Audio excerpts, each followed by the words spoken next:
Good morning and welcome to the Public Service Commission of South Carolina. We are continuing with the hearing in docket number 2023-9-E. This docket concerns the 2023 Integrated Resource Plan of Dominion Energy South Carolina.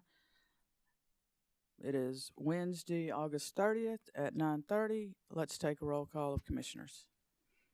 Present in the hearing room, we have Commissioner Justin Williams, Commissioner Thomas, Commissioner Carol Lee Williams, Commissioner Caston, Chair Belser, and with us virtually we have Commissioner Irvin and Vice Chair Powers. As we left off yesterday, Mr. Durkee was on the witness stand, and we are beginning with cross-examination, and I see Sierra Club or say CCL is ready to proceed. Do we have Mr. Durkee? Good morning. Yes, I'm here. Good morning. Mr. Durkee, I remind you that you're still under oath, and we will begin with cross-examination. Ms. Mixon? Great. Thank you, Chair Belser. At the outset, I wanted to ask, I will have some cross exhibits. Would you prefer that I enter those in the record at just the end of my cross-examination or as they're introduced? As they're introduced is fine. Have you shown them yet to council? We have copies Okay. available. Just before you admit them, please let council view them. Thank you. Mr. Durkee, can you hear me okay? Yes, I can. Can you hear me? I can, thank you. So you're a consultant with ICF, and you prepared the DSM potential study that formed the basis for Dominion's modeling of EE and DSM resources in this IRP. Is that right? That's correct, along with a team at ICF. Yep. And the market potential study developed savings forecasts for DSM programs over a 15-year period from 2023 to 2037. Is that right? That's correct. And those savings forecasts, those included a low, medium, and a high forecast. Is that right? That's correct. The medium forecast defined the business as usual case that formed the basis of the core build plans in Dominion's IRP. Is that your understanding? Yes, except I would clarify business as usual. We started off calling it a business as usual case, but given some of the program modifications to it, we called it a medium case as much more representative of the actual projections. Okay. So if you could turn to, do you have the DSM study in front of you that you could reference? Could you turn to the bottom of page 11 of that study for me? Got it. And there you provide a description of the medium case. Can you read that for me? Sure. You want me to read the whole paragraph? Yes. Okay. Medium case achievable potential scenario based on current DESC performance and spending in the latest evaluated program year, while accounting for influences outside of the utility's control, e.g. COVID-19 disruptions, and continuing the existing DSM portfolio of programs and marketing plans with modifications to participation based on the ODC market study, utility benchmarking, and the revised measures as identified in the 2023 potential study. Thank you, Mr. Rickey. And so it's fair to say that the medium case is based on Dominion's current performance, current spending, and current portfolio of programs, right? That's certainly one of the inputs. Okay. And the study concludes that under the medium case, Dominion would achieve 0.51% energy sales reduction? At a gross level, yes. Yeah, and I think you're getting to this. That's 0.51% of Dominion's load after you subtract out the load from industrial customers that have opted out. Is that right? Yes, because they've opted out, they are not potential for the programs, and so we wanted to give an accurate representation of what could actually be achieved by customers that can be in the programs. Okay. So now looking at the description of the high case, which may be on the next page, I won't have you read the whole description, but the high case is also based on Dominion's existing programs, but with higher participation rates. Is that right? It's one of the inputs, yep. Okay. And the study concluded that the high case was the maximum amount of savings the company could realistically achieve? Yes. And that was 0.76% of annual sales, again, net of opt-out customers. Subject to check. I thought it was 0.74, but yeah, I believe it's 0.74 is the high case. 0.74, thank you. That's in table 1 on page 6. Okay, thank you. And the low case, that's a 10%, that's just a 10% reduction in sales from the medium case, right? That's correct. So you'd agree that the low, medium, and high cases in the DSM potential study were based on Dominion's existing portfolio of programs, with the savings results varying due to different participation levels primarily, correct?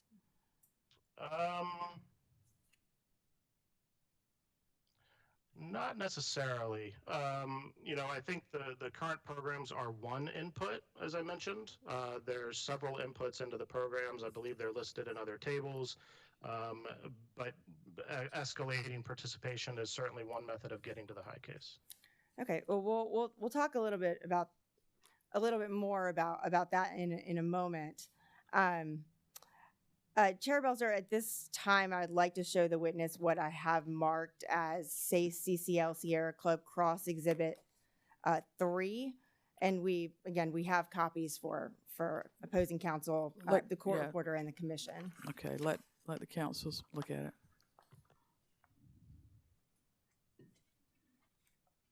Yeah, and I'll say all of the cross exhibits that I have are discovery requests in this proceeding. The responses? Yes. Okay, thank you.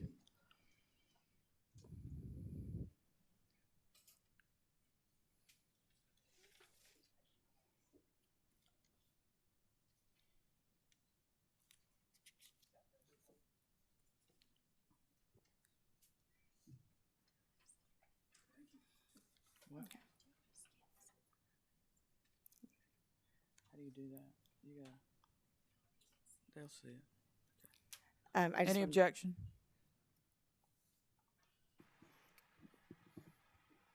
No objection. Thank you. Say CCL Sierra Club Cross Exhibit 3 for Mr. Durkee will be marked for identification as hearing Exhibit 10 and admitted into the record. Thank you, Chair Belzer. So, Mr. Durkee, do you recognize this data request? Let me move it to a bigger screen.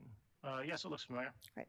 And you were primarily responsible for answering data requests related to the market potential study on behalf of the company in this docket. Is that correct? Yes, and in consultation with the company, yes. Could you please read the request in 2.3b for me? Sure. Specifically list and detail each element and assumption used by ICF in developing the most aggressive program scenario possible. For example, what did ICF assume about marketing and outreach, workforce development, interaction, and programs implemented by others, etc.? Thank you. And I'm going to flip this over to show you the response. Could you please read that response for me? Sure. ICF did not make specific assumptions about these elements, as this is out of scope for a potential study analysis. As part of a potential study, costs are split out into incentive and non-incentive. These elements, marketing, outreach, workforce development, etc., are addressed as part of the individual detailed program planning and design sessions that are currently being developed in collaboration with stakeholders through the Energy Efficiency Advisory Group. Okay, thank you, Mr. Durkee. So is it fair to say that ICF did not consider program design elements like marketing and outreach, workforce development, again, interaction with other programs, as within the scope of this market potential study? We do not consider specific techniques, as those are outside the scope of a potential study. Those are appropriate for a program plan when you're designing the actual implementation of the programs. For a potential study, we look at really what costs based off of what's going on in the market and forecast to make this long-term forecast for IRP purposes. It'd be inappropriate to develop specific, so to say, marketing techniques for a potential study. Okay, thank you. And so am I again, to the response. So I'm understanding your response there also to say that discussions about those program design will be held in the Energy Efficiency Advisory Group. Yes, which are ongoing now. Yep.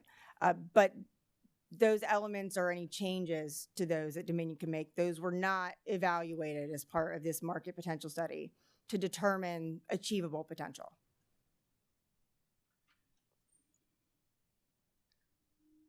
There is not a specific element where we say this marketing approach would produce X amount of results and another marketing approach would produce Y amount of results. Okay. Thank you.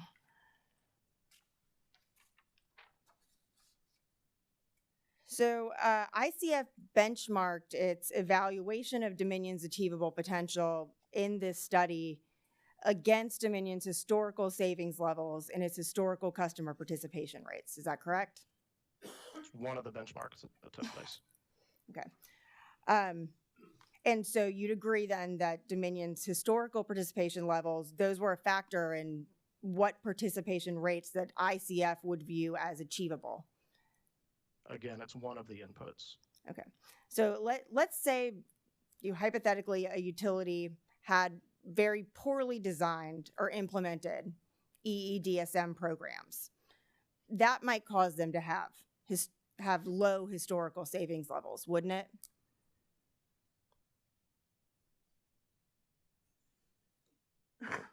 It could be one of the factors. Okay. And that same utility, they might have poor participation in their programs, right? They may as a hypothetical utility. Right. And you would agree, wouldn't you, that utilities are capable of improving their programs and improving savings levels by making changes to the ways that they offer those programs, right?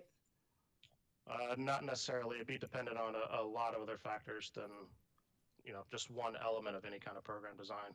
Right. But that would, certainly be one of them, wouldn't it? It would really depend on the hypothetical utilities' customers' acceptance of energy efficiency, of their perspectives of DSM, how the programs are already designed, what the incentive levels are. There's multiple factors for it. I wouldn't be able to say yes. Do you believe a utility is capable of changing the perception that customers may have of energy efficiency and demand side management? For this hypothetical utility, we'd have to define what their customer's perception of energy efficiency is. Okay. So again, thinking of this, hypothetical utility with very poorly designed programs, their historical savings levels might not reflect what they could achieve if they implemented best practices or made substantive additions or modifications to their existing programs, right? Again, it's hard to speak about a hypothetical utility and not knowing what their program plans are. Okay. So, Mr. Rickey, I want to kind of take a step back to Dominion's 2020 IRP proceeding because the Commission's order in that docket is important for how Dominion was expected to evaluate DSM in this proceeding.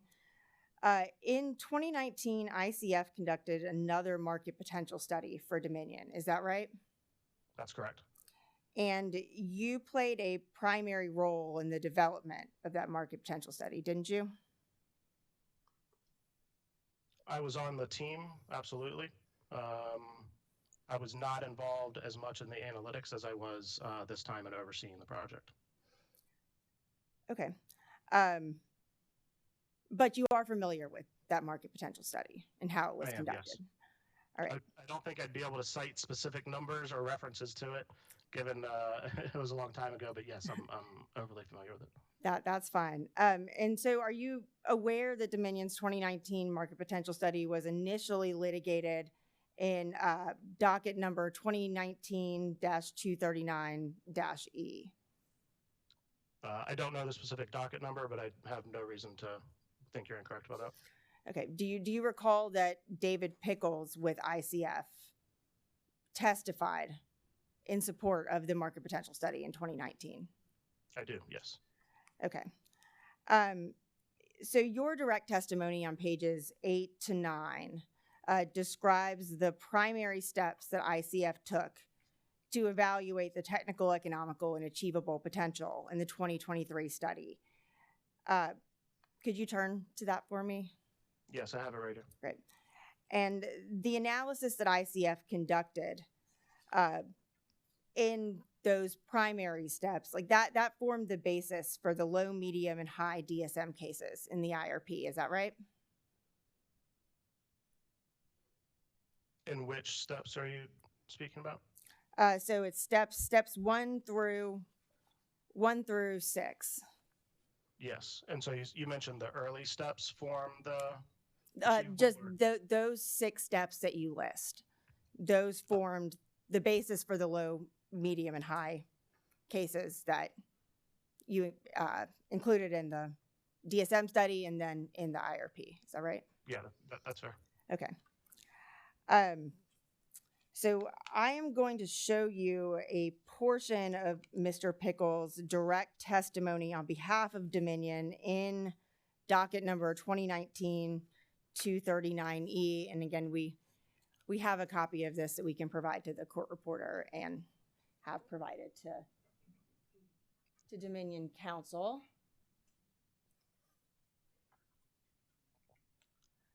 Mr. Vicky, are you able to see that testimony? I see it now. Yep. I can move that up for you. I can see it. Great. So this is page 4. Again, starting on line 14. And here, Mr. Pickles is also describing the primary steps that ICF took in the 2019 potential study. So you would agree, would you not, that the primary steps are largely, at least, so we'll start with these first 3, that these first 3 primary steps, those are the same as the first 3 steps that you list in your testimony? Yes, the Correct. methodology and steps to go through for conducting a potential study have not really changed.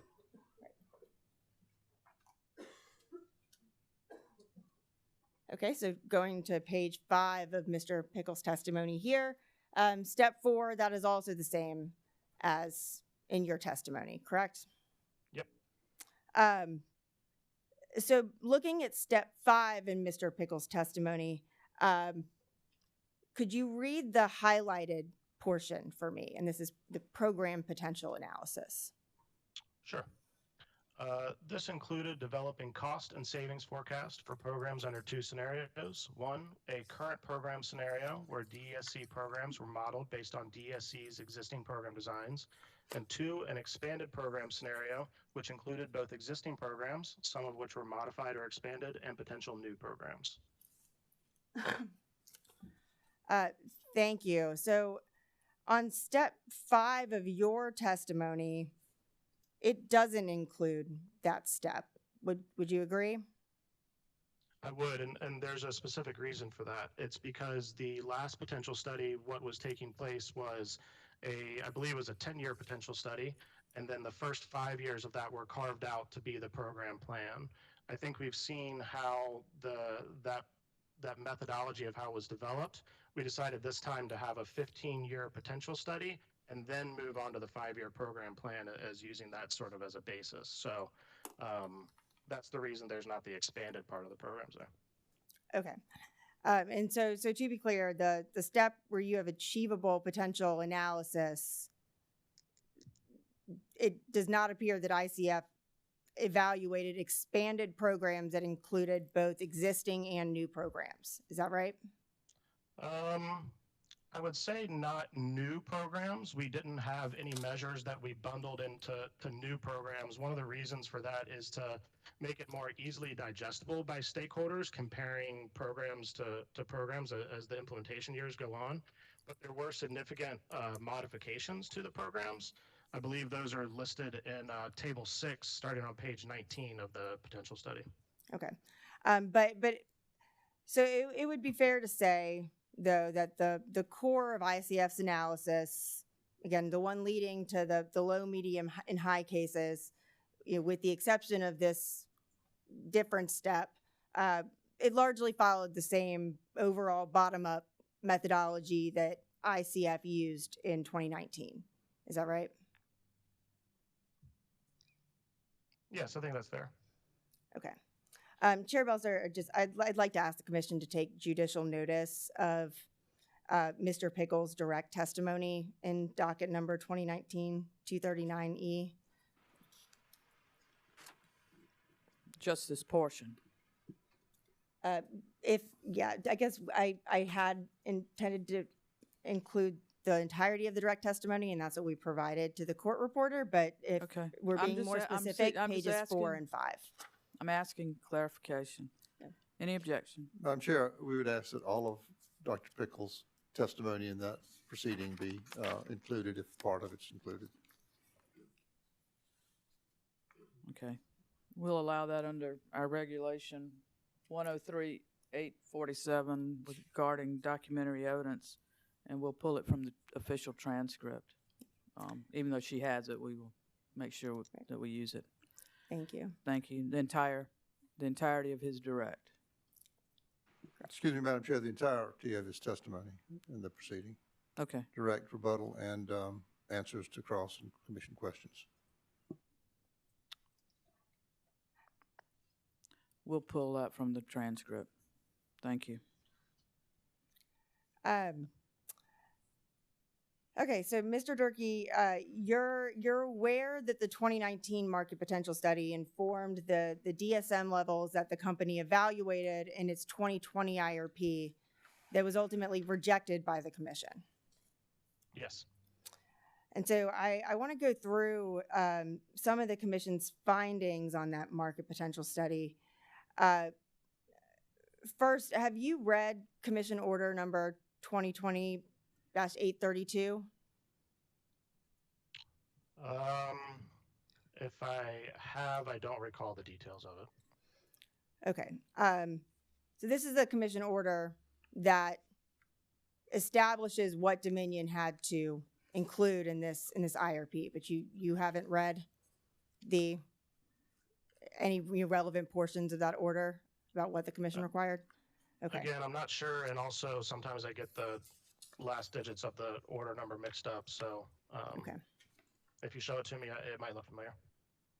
Okay, well, I'm going to start with page 72 of that order.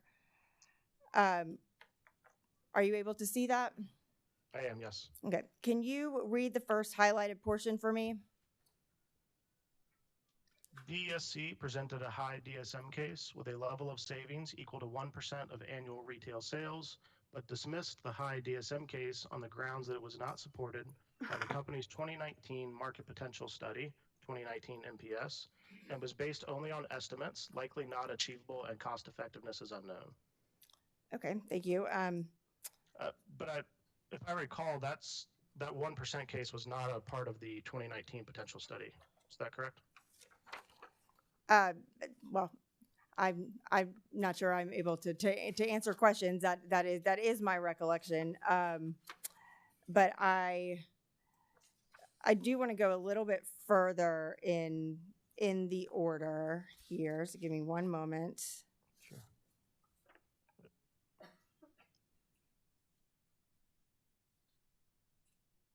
I think I Okay. recall that being part of the rapid assessment. Right. Well, Mr. Durkee, bear with me here. We're going to go through. We're going to go through what the order says here.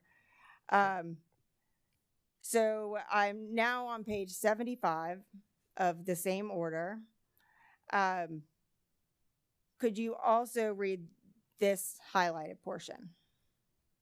Finally, we find DESC's decision not to evaluate a high DSM case with greater than 1% savings to be unreasonable and without support.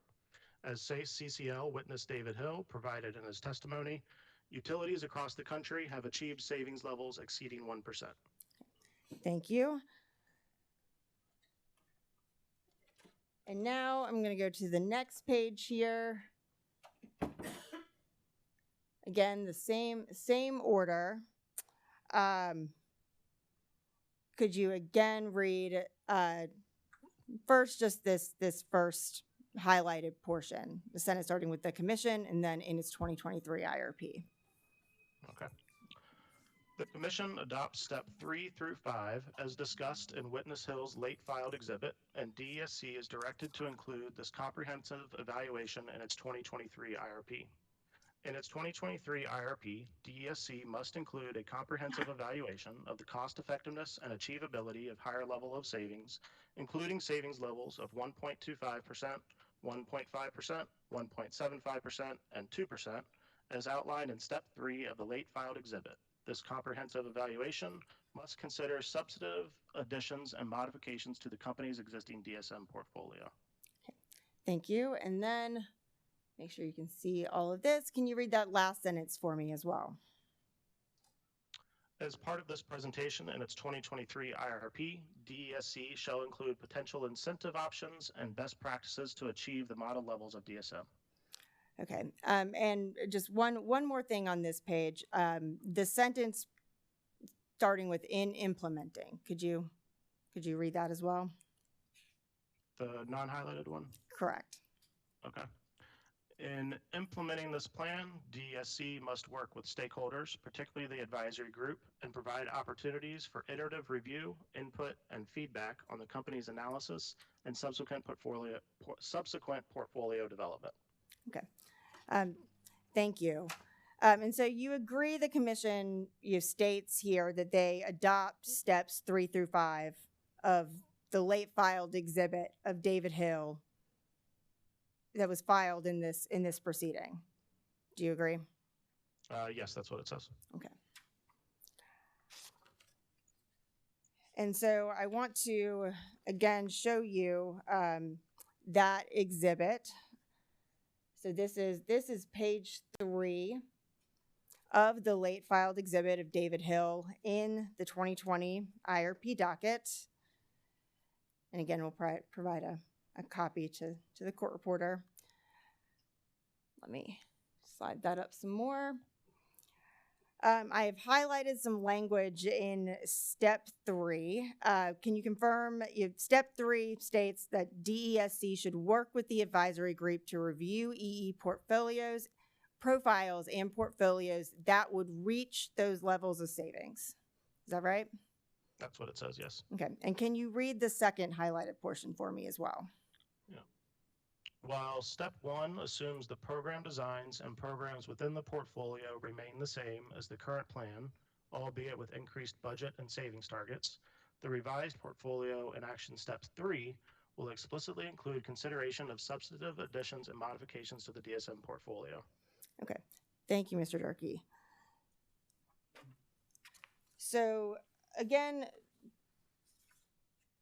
turning back to the low, medium, and high cases in the market potential study, again, those are based on Dominion's existing programs, and they don't include any new EEDSM programs, do they?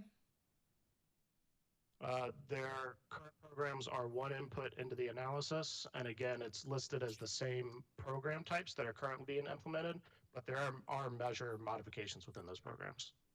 Okay, but there are no additional programs, correct? The titles of the programs are the same. Okay, and so reviewing best practices, would you agree that might involve looking at how higher achieving utilities have implemented their programs and seeing whether Dominion may be able to replicate those results? Yes, and so that kind of gets back to the Dominion achievements only being one piece of the benchmarking. We benchmarked against a lot of other utilities for savings and costs. Okay, but again, looking at best practices and determining whether Dominion will be able to implement any of those, would that mean potentially looking at substantial changes to Dominion's current program design and implementation? So there's sort of a lot in that question. When we focus on implementation, what my head goes to are specific marketing techniques. And so as I mentioned before, those are more appropriate as part of a program plan. For what measures are being included across portfolios, We did that. We used a comprehensive measure database that was reviewed with the advisory group, and we asked for any recommendations of measures or changes to those measures that we have characterized, and all of those measure characterizations are included as appendices. We also benchmark other utilities that have varying different savings levels than DESC to estimate the participation savings and costs. Okay, but to be clear, you stated that program design issues or elements, those were not within the scope of this study, right? Specific, for example, specific marketing techniques are not a part of this scope. Okay. So I want to turn to ICF's evaluation of those commission required scenarios. After its bottom-up analysis that determined the 3 DSM cases, the low, medium, and high, ICF conducted a separate analysis for the commission required scenarios ranging from 1.25 to 2% savings, correct? That's correct. And on page 25, lines 4 through 7 of your direct testimony, you say that ICF relied heavily on benchmarking from other utilities for how costs would increase based on program expansion. Is that right? Which line? Sorry, which line again, please? I believe it's lines 4 through 7 on page 25. That's correct, because the bottom-up analysis has already shown that the commission-required scenarios were not realistic or achievable. But in order to comply with the order and make sure we tested the cost effectiveness, we wanted to estimate what those costs would be. And so turning to the next page of your testimony, and I'm going to put this up on the screen as well. So tables 11 and 12 in your direct testimony, those show the cost effectiveness results for Dominion's residential and non-residential programs, again, at those commission required savings levels at those costs, correct? Yes, that's correct. And so starting with table 11, these are the residential programs. These are also all programs that Dominion currently offers, aren't they? The program titles are the same again. Okay. And it's the same for the non-residential programs, right? Correct. The program titles are the same. Okay. So I don't think there's a way for me to fit all of these on there. But you'd agree, wouldn't you? The results of that analysis showed that many of those programs would be cost effective at those costs and those higher savings levels, right? Cost effective, yes, but not realistic or achievable. Right. And you say, so on, again, page 24, and this is, I think, lines 15 through 29 of your direct testimony, you testify that achieving that level of savings may not be possible because it would require customer participation at levels that are not supportable based on data from Dominion service territory. Is that right? I'm looking for the specific lines. Oh, it looks like it starts line 15. Yeah, I think it's lines 15 through 29. I only see That through, seems like too. Actually, 19. that seems like too many lines. But does it start at line 15? Yeah, so it looks like it ends up at line 19. I'm with you. There we go. That makes a lot more sense. Thank you, Mr. Durkee. Okay, so I am going to pull up page 75, and this is again of Commission Order.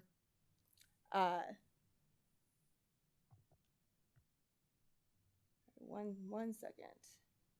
Here we go.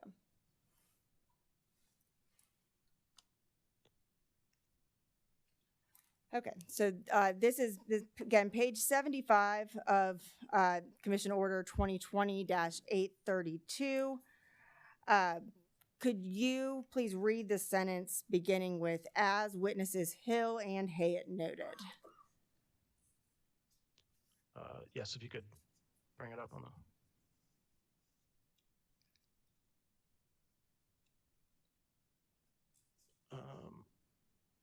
you zoom in a little bit?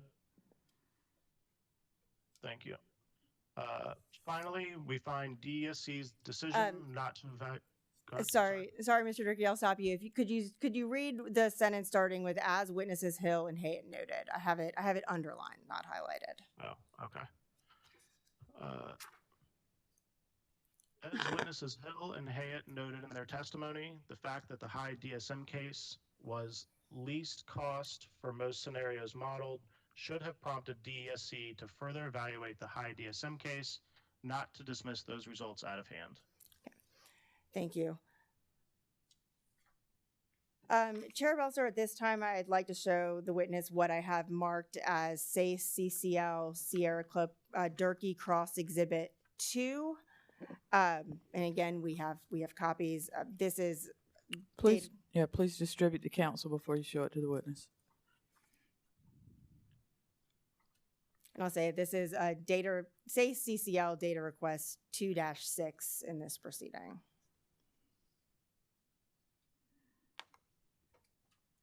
Okay, go ahead, Ms. Mixon.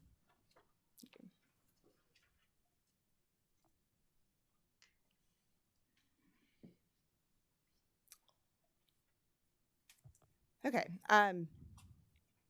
Mr. Durkee, could you please read the request aloud for the record? Yes, but not the response. Yeah, let's start with the request. Okay. Did ICF conduct multiple scenario analyses that would proactively seek to identify and optimize cost-effective pathways to achieve the higher level of savings, 1.25%, 1.5%, 1.75%, and 2% as ordered by the Commission? A, please describe in detail any iterations and sensitivity analyses conducted by ICF to seek to identify and optimize cost-effective pathways to achieve the higher level savings as ordered by the Commission. Okay.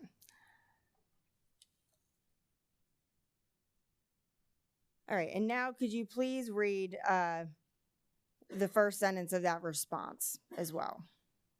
No. And the second sentence. Given that these scenarios were higher than what was identified as realistically achievable by the 2023 DSM potential study, no additional scenario analysis was performed. Thank you. Chair Belser, at this time, if there are no objections, I'd like to ask that SACE CCL Sierra Club Durkee Cross Exhibit 3 be marked and entered into the record as the next hearing exhibit. I'm sorry. 3B? Oh, sorry, Cross Exhibit 2. Okay, thank you. Apologies. Any objection? No objection. SACE CCL Sierra Club Cross Exhibit 2 will be marked for identification as hearing Exhibit 11 and admitted into the evidence of the case. Thank you. So Mr. Durkee, seeing that Dominion's existing programs would be cost effective, again, at those assumed costs, did that prompt ICF to conduct any kind of analysis about how Dominion might be able to offer those programs at similar costs? No, specifically because cost effective does not mean achievable or realistic. That analysis is already taken. Doing the bottom-up iterative approach, the good thing about the bottom-up analysis is that you're not putting a cap at what could be achieved. You're letting the data speak for itself and not introducing any bias into the results. Okay, well, did ICF conduct any qualitative review of other utility programs to determine how or if there may be differences in how those utilities were implementing their programs? Again, implementation details are not appropriate for a potential study. So we included utilities that were achieving higher level of savings in our benchmarking to understand how we may be, what the high level case could see as participation ramp ups. And then we included those utilities as cost metrics for the cost effectiveness testing. But again, they were higher than what the high case showed as realistic and achievable. Okay, well, did ICF review any best practices reports in conducting this study? No, I don't think we looked at what's titled as a best practice report for, I'm assuming you mean for potential study analysis. For potential study analysis for program implementation, Again, program implementation is not appropriate as part of potential study analysis. did ICF reach out to any high achieving utilities or program administrators about what they were doing to see if there were any lessons learned that Dominion could possibly implement?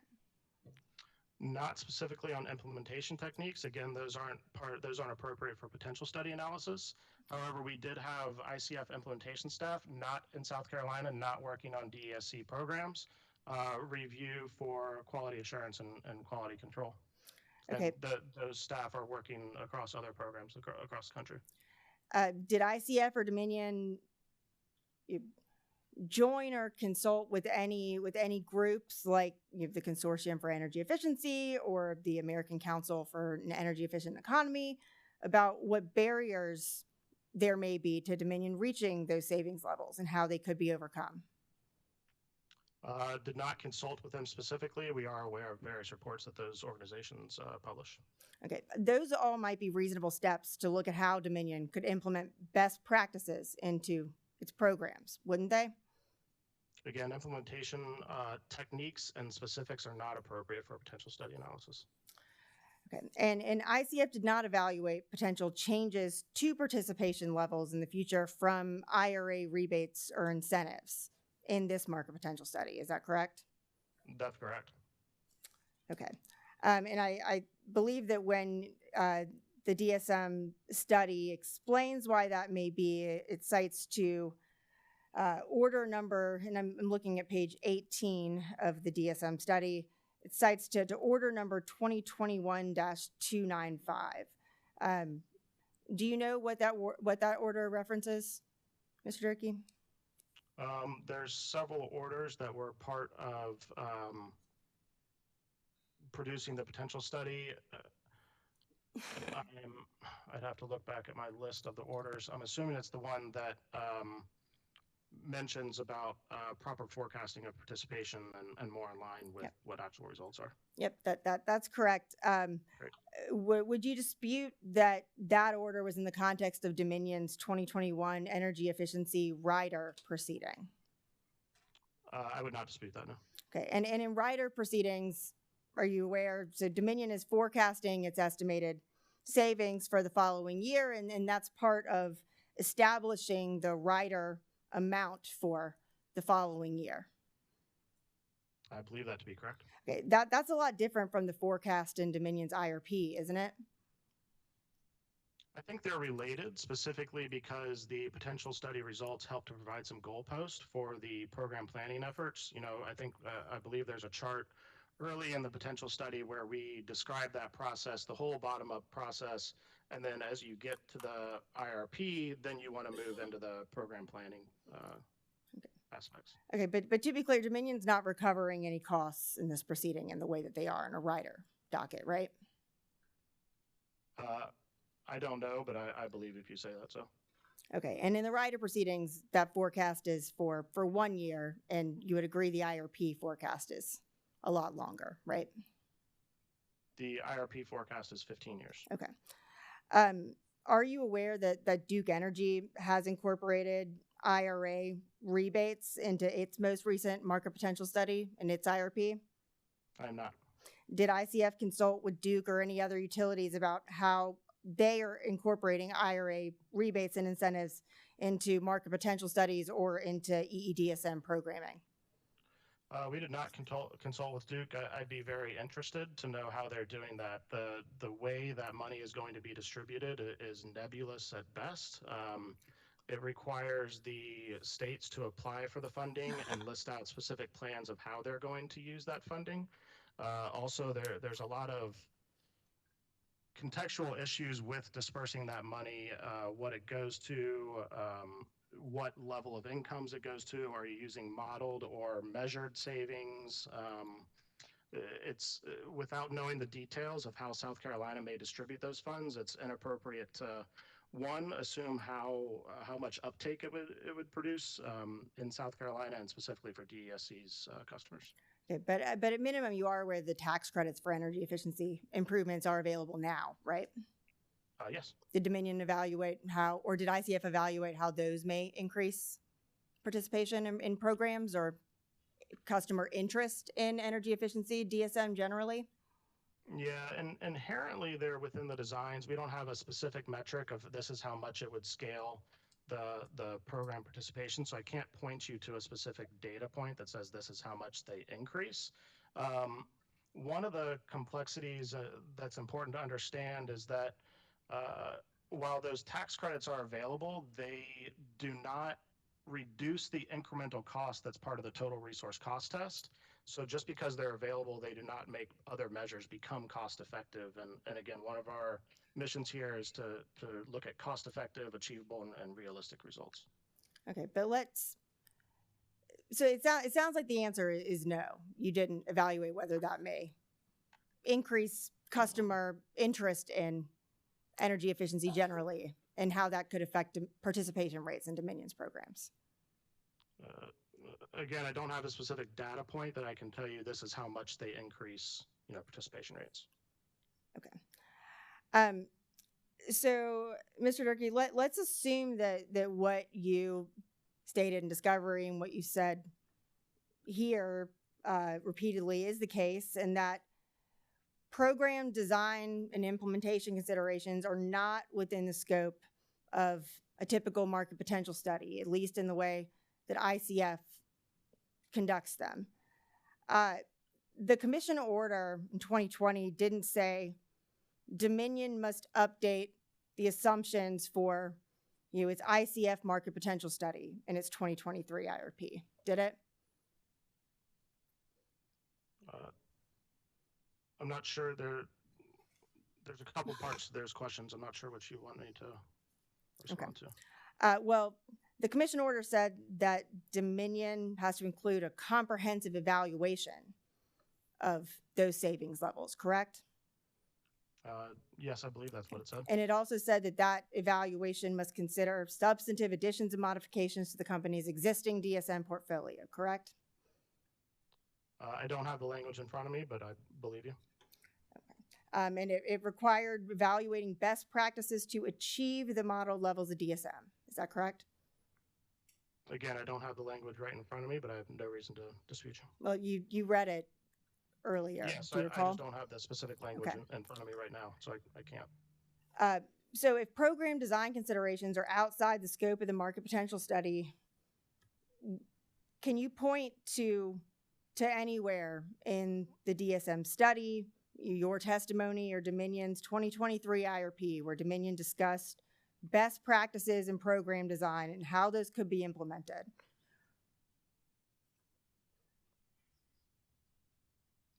For implemented, no. For program design, yes. And that starts with the bottom-up approach of what measures are included within the portfolio. Again, we've said that the programs, the titles are the same, but there's been modifications to them, including what the measures offered are. Okay. So, Mr. Durkee, I also want to ask you about your rebuttal testimony. You take issue with Mr. Gravat's recommended savings levels, which are based primarily on the programs identified as cost-effective in tables 11 and 12 of your testimony. Is that right? Yes. Okay. And so specifically on page 20, lines 18 through 22, you state, witness Gravat comes to the conclusion that the cost would not have been estimated for the commission-required scenarios if ICF did not feel that they were sufficient to achieve the higher level of savings, and then say this conclusion is completely false and unsupported. Am I reading that right? Yes, that's correct. And so are you saying the ICF did not attempt to evaluate what it would cost Dominion Energy South Carolina to achieve those savings levels? We determined that they were not achievable. So it sounds like the answer is no.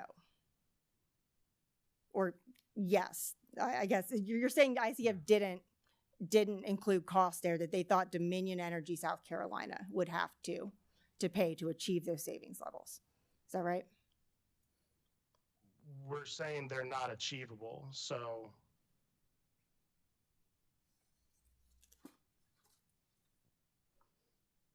Okay, so ICF conducted a cost effectiveness evaluation of the commission required scenarios for other utilities, but there isn't anything in this report that you would stand behind as representing what the cost effectiveness of the higher level of savings for Dominion would be. well, again, we're saying that they are not achievable. With that in mind, let's estimate some costs of, based off of other utilities, of what cost may look like for that level of savings. So the level of savings is very easy to calculate at 1%, 1.25, 1.5, right? We just take the sales, whatever 1.5% of that is, then we know that's what the overall portfolio savings need to be. And so you can kind of parse that out across certain programs and then benchmark for what costs are, but in no way are those costs meant to say that these are achievable. Okay, so I just want to make sure that I'm understanding. Sure. Did ICF present to this commission what it believes are reasonable estimates for what it would cost Dominion to achieve those savings levels for its programs? No, because they are not, we don't believe they're achievable. Okay. Thank you, Mr. Durkee. Those are all of my questions. Sure. Thank you, Ms. Mixon. Lost my sheet.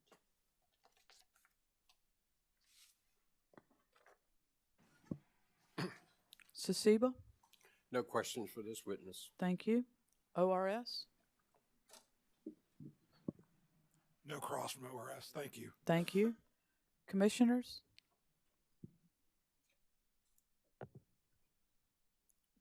Commissioner Carolee Williams. Thank you, Chair Belser. Good morning, Mr. Durkee. Good morning. I have to confess, it's hard after reading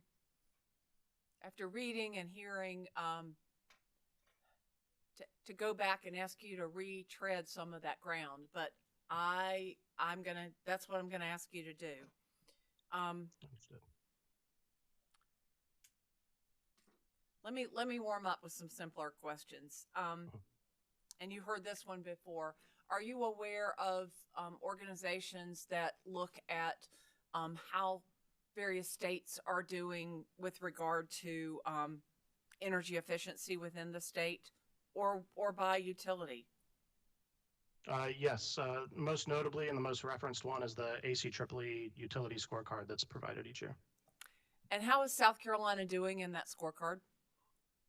I don't recall the funny enough, they just released a new one about 5 days ago. I don't recall seeing specifically how South Carolina is doing. I know I did review the list of utilities though. So I worked in the past with energy efficiency, and what I generally recall is that South Carolina was amongst the lower performing states. Does that surprise you? And my knowledge is generally from 5 or so years ago. Sure. No, that doesn't surprise me. That's sort of a trend in the Southeast, not specifically South Carolina. Would you has there been significant improvement in that time frame? Relative to other utilities, I don't think so. Or sorry, relative to other regions, I should say, not other utilities. Sorry about that.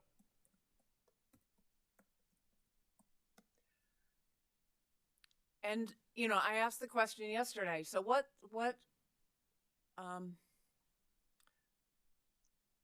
the reality of South Carolina that puts us in that position? From your background and your understanding. Yeah. I heard that question yesterday, and I've been thinking about it a good amount, and I've thought about it prior to this too. I work with utilities across the country. In the Southeast, and I think we see this from the ODC study, is that customer acceptance is just lower, especially when we think compared to the Northeast. Also, there's differing priorities for how the household income is spent. You know, I even, and again, especially compared to the Northeast, I even think about this with myself. I'm not in the Southeast, close to the Southeast. I'm in Virginia Beach, Virginia. I actually lived in Charleston for a year, and my brother and his family still live in Charleston. They've been there for 10 or 15 years. And him and I talk about these issues a good amount too. And so from personal experience too, you know, my wife and I have looked at several different solar proposals for our house. And I love the idea of solar, but when I look at it of how much it's going to cost to just set out, we also talk about, well, I think we're going to need a new deck at some point, and at some point we're going to need a new roof, and at some point your car is going to go. And so setting those sort of priorities for how you're spending money is different in the Southeast comparatively. When we take out the sort of personal aspects that we kind of just discussed and just look at program implementation of programs, their other regions are either producing cost-effective programs by looking at other various non-energy benefits. So if there are health benefits that should be captured with the programs or emission reduction benefits that should be part of their cost effectiveness calculation, they're including those. And in some organizations or regions, they may just remove the cost effectiveness requirements altogether to push forward a energy efficiency or demand side management program. That's probably a much longer winded answer than you're expecting, but those are sort of my perspectives. Bring it on. I appreciate that. You know, I think that there was a lot of hope for what your study would produce from the perspective of South Carolina's past capabilities with energy efficiency and looking at best practices in other places. But what I gather, and this is where I'm really confused, is the disconnect between looking at best practices and a potential study. So this is where I have to just admit that I'm confused. So with the idea that my purpose is to understand, I want to understand more why a potential study doesn't have us looking at best practices. And maybe another way to ask it is, why are best practices determined to be not achievable without looking at them? Sure. Appreciate that question. Let me try to take a stab at it. And if I don't completely answer your question, you know, please ask me again or any other specifics. So when I think about potential studies versus program plans is, and this may be reducing the idea of a potential study too much, but a potential study is a very complicated math problem. And when we think about a specific measure like a high efficiency air conditioner, we look at how much it's going to save over a baseline air conditioner and how much it's going to cost. And that produces a one measure cost effectiveness result. Now we need to understand what sort of participation could be achieved. And well, let me back up for a second.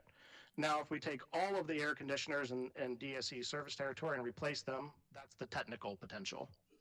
If that measure is cost effective and we replace all of it, that's the economic potential. And now we look at what is actually achievable. So what are actually customers going to produce or participate in the programs?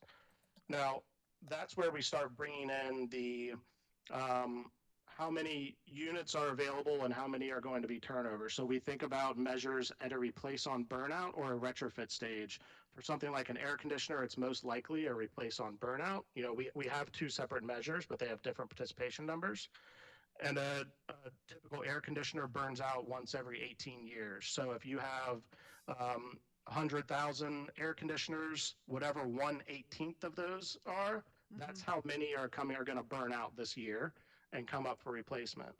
Then you take the applicability and feasibility factors and apply it to that too. And that's where the ODC market study really comes in. So you combine all of these data points and then combine that with all the utility benchmarking we did in order to produce what an achievable scenario is. Now, as we think about going to maximum achievable, let's look at ramping up those participation rates if everything goes correctly, and we can look at other utilities for that too and move that in. Go ahead, please. I think I understand it from the perspective of the programs that Dominion currently offers.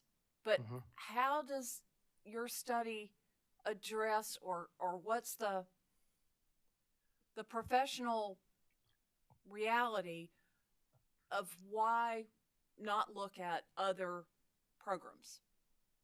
Yeah.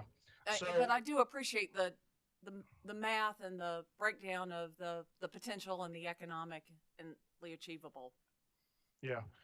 So we don't necessarily ignore other programs that utilities may be offering. What we do from the bottom up side is start with all of the measures that could be implemented. And this looks across utilities of what measures are being implemented, and then develop the potential up for that. And so actually in the technical and economic, what we do is produce results by end use so that it's viewable of sort of, heating and cooling or air conditioning or whatever.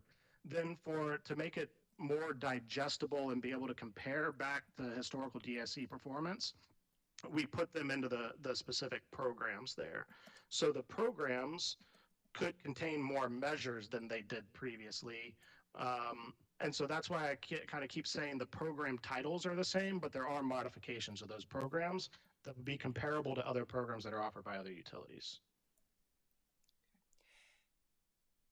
Did you, as part of this, look at the potential for feedback that our houses can now give us through AMI? Or I gather, that's not fully rolled out in the Dominion territory, so that there may be a reason that's not applicable in 2023, but this is over 15 years. Yeah. The AMI data does come into account when we are considering the demand response programs and that AMI rollout. The AMI data is not specifically a data point within the energy efficiency programs. From what I've seen, AMI data can be very useful once it's rolled out for communicating with customers and telling them about programs. For instance, you may use AMI data to say, it looks like you have a inefficient air conditioner. Here's information about our programs. But it's not a specific data point within the energy efficiency portfolio for this potential.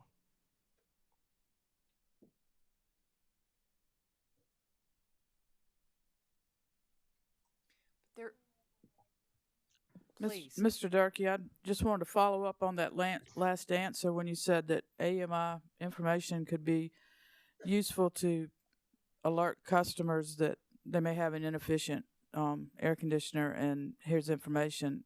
Is that marketing type information that needs to be discussed in the advisory committee, or suggest? Yes, that would be more of a marketing technique. Typically, when you operate programs like that or a marketing technique like that, it's called a virtual energy checkup of sort of analyzing that AMI data and providing the information back. That's part of what sort of the Home Energy Report program tries to do today, but based off of monthly billing data. Okay, thank you. Commissioner, I'm sorry to have interrupted. I appreciate it.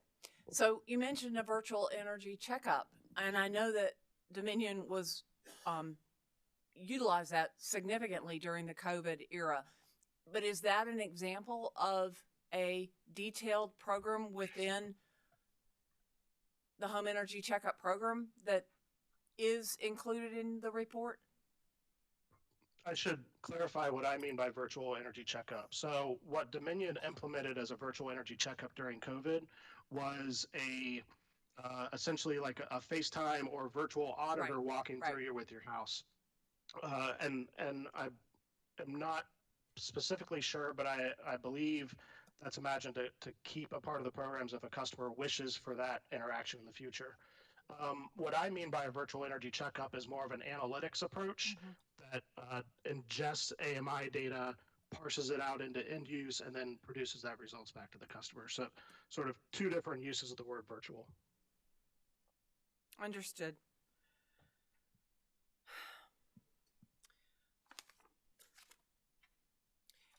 There was a point in the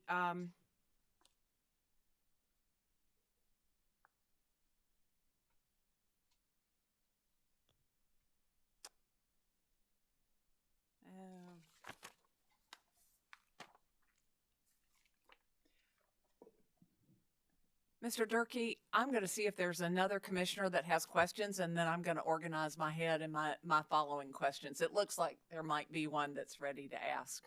So thank you very much. I think you'll see me again, but you may not. Thank you. Looking forward to it. Commissioners, questions for Mr. Durkee? Commissioner Justin Williams. I'm going to take that tag and allow you to get out of the ring and give you some time to catch your breath.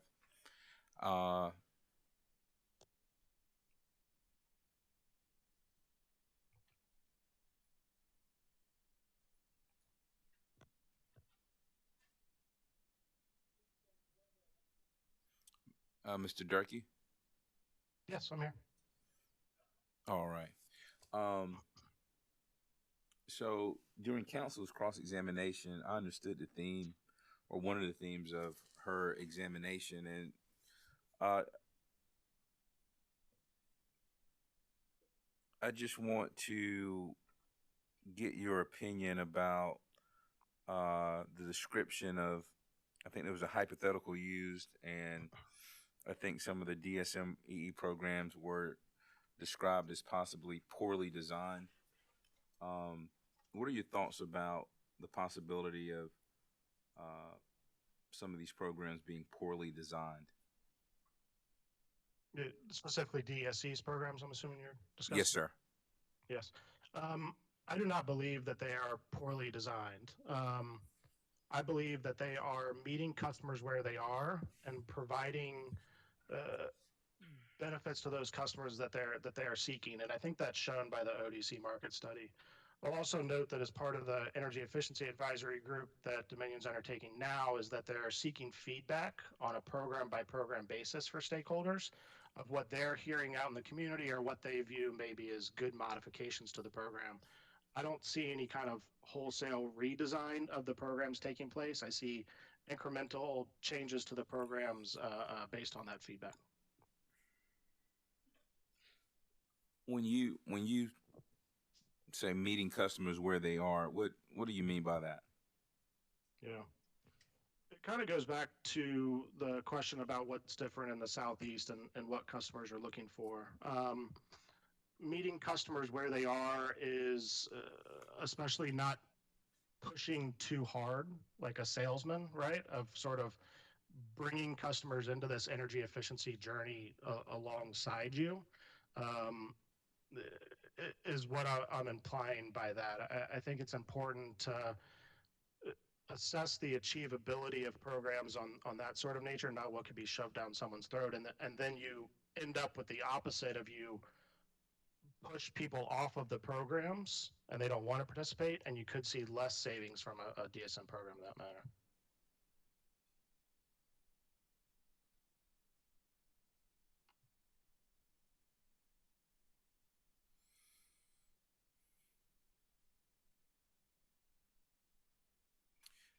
I asked a witness yesterday whether or not some of these programs have maybe reached their peak, and in thinking about customers in the Southeast, specifically South Carolina, more specifically Dominion Energy South Carolina's service territory, do you think there's possibly a point where there's just not much interest in participating in such programs, regardless of the potential benefits? Yeah. I don't think necessarily a peak of interest, so to say. I do think you'll see a peak, not necessarily a peak, but for different programs, a maximum savings. And so a couple examples of that, and I know Ms. Shelton gave this one yesterday around appliance recycling, is that it's just the nature of appliances and refrigerators getting more efficient that as the program goes on, you're going to be recycling less efficient refrigerators. That's still important because you take inefficient refrigerators off the grid, but it may become less cost effective or not cost effective at all. Another good example is with the home energy checkup program, and home energy checkup programs across the country have historically relied on replacing light bulbs with LEDs. And the availability of that is decreasing based off of the lighting standards in place and the inability to purchase inefficient bulbs in the marketplace. So it's a longer-winded answer than even I was expecting to give. But I don't know if you necessarily will see a decline in interest of programs, but you may see a decline in specific savings of measures and how those relate to overall programs. So what if that becomes true? Then what, in your opinion, what is the future of these programs? Yeah, that's a great question. Well, thank you. What related to energy efficiency specifically, and then I'm going to talk about demand response, but related to energy efficiency specifically, I think you're going to continue to see standards for, say, heating and cooling continue to rise. That's one way that the efficiency is gained, and the goal of energy efficiency programs is to always stay one step ahead of those efficiency changes. So if the standard right now is a SEER 14, you want to offer an incentive for a customer going to a SEER 15 or SEER 16 unit. So I think programs are always going to be able to have that perspective to them of staying ahead of where standards are going. On the demand response side, I think you're going to see DER, distributed energy resource classes, managed in a manner that provides more orchestrated savings across peak times in order to produce more reliability across the service territory. Okay, thank you for that. My last question. My last question is related to Ms. Shelton's testimony regarding there still being opportunity for DSM and EE programs to have impact in the service territory. Do you share that same view? I do. Yes, absolutely. All right. That's all I have, Madam Chair. Thank you. Thank you, Commissioner Williams. I'm going to jump in if you don't mind. And Mr. Durkee, I wanted to ask about the IRA, and I note in your report on page 18, you added a heading that says a note about federal legislation. Would you, the end of that, it's on page 18 of your report. Yes, I have it. Can you explain, and you've touched on this, why it is not practicable or appropriate to make similar assumptions as to the influence of DSM programs on the uptake of the measures contemplated in this potential study? Yeah, absolutely. And so the specific comparison made in that paragraph is to electric vehicles. The electric vehicle money is set via the federal tax credits and incentives, and it's very well laid out about what customers can expect based off their income level to receive in that. The bulk of the money that's going to energy efficiency and demand side management program is underneath the HOMES program and the high efficiency electric program. That's the $8.5 billion that the federal government, 8.8, I think actually, has decided to distribute to states. And I believe South Carolina, across those two programs, it's split rather evenly, is scheduled to receive about $137 million. Part of the issue with that is that for both of those programs, the state needs to apply for the money. And as part of an application for those funds, they need to detail out how the funds are going to be spent, exactly where it's going, sort of the idea, similar to how the program plans are specifically developed by DESC. There's also certain characteristics within that planning or key performance indicators that they need to track to for distributing those funds.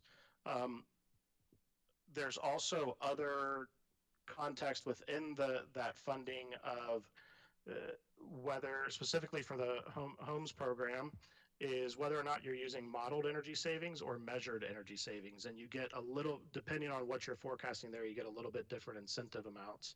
So modeled is a contractor going into a house and saying by taking X, Y, and Z measures, we're going to save 20% of your electricity usage. That qualifies you for X amount of rebate. The measured incentive means a contractor's going into a house saying, here's what I think we're going to get, but you don't get the money from that disbursement of programs until we actually evaluate how much savings you're getting. So they have a little bit different thresholds for how much the customer gets there. So there's all those complications within it that make it difficult to forecast how much it's actually going to impact the programs. The main complication is that states have just started applying for the funds. South Carolina has not applied for the funds. We have no idea about how those funds are going to be rolled out across the service territory. Another complication to it is that when it comes to attribution of the program savings is that for DSM programs, they may not actually get the attribution if the customer is relying more on the IRA money rather than the utility incentive. This is sort of a jumbled way of saying there's all these complications here comparatively to the EV federal incentives that make it near impossible to put into a potential study. Once South Carolina applies for and may be awarded funds under these programs, would that be something that could then be included in an IRP update? Or are the problems that you just described of modeling this, would those still exist? I think once South Carolina applies for it and you have a better understanding of from the state of how much would go to DESC's customers, then it probably is appropriate to include it within an IRP. Whether or not you include that as part of on the DSM side or naturally occurring savings would be up for debate. Okay. Thank you very much. Absolutely. Commissioner Caston? Thank you, Madam Chair. And good morning, Mr. Durkee. Good morning. So, how would you distinguish the difference between demand response and EE or DSM? Sure. So, and this kind of came up yesterday, actually. DSM, demand side management, is sort of this umbrella that includes demand response because you're looking at control rather than building supply side, you're looking at controlling it on the demand side. So the energy efficiency and demand response both fit under this idea of demand side management. Energy efficiency specifically looks at implementing measures that save electricity across the year or across, a season when we think about air conditioning or heating. But they also produce peak savings, which is mostly what demand response is focused on. So if we think about just a refrigerator that operates throughout the year, it has a certain amount of kilowatt hour savings across that year. At that peak time, it also has some sort of peak savings or capacity savings based off its more efficient operation. When we look at demand response programs, we are typically only looking at that peak capacity savings, although some measures that could be implemented under a demand response program can offer other seasonal savings. I think that helped because I think in your report you talk about DR programs to reduce Dominion's winter peak. Is that correct? Yes. Okay. And when I was thinking and reading through this and thinking about those terms, I was still thinking in terms of what requires the utility to do something that they can control versus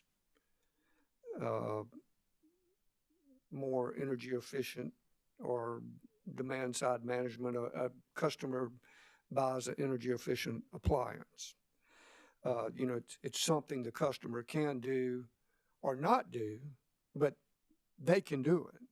Whereas I was thinking in terms of more demand response being something that the utility specifically has to do or can control. Does that make sense? Generally, yes. However, when we think about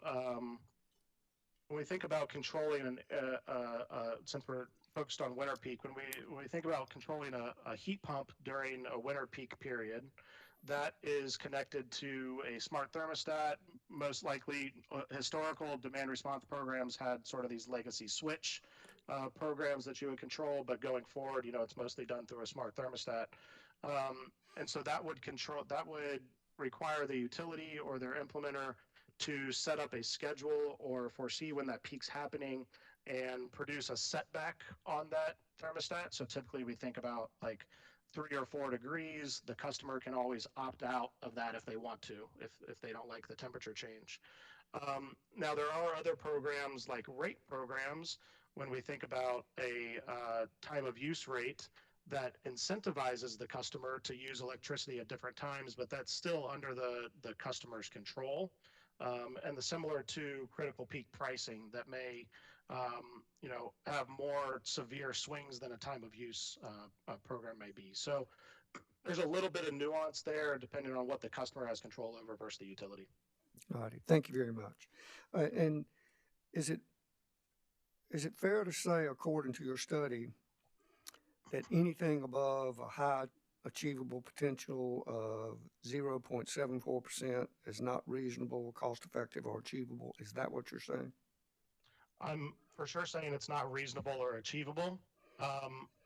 Cost-effective, we've shown that some theoretical cost may produce some programs that are cost-effective, but again, in no way are we saying that these are the costs that could achieve those levels. We're saying they're unachievable, but we wanted to make sure to comply with the commission order and test them all for realistic, achievable, and cost effectiveness.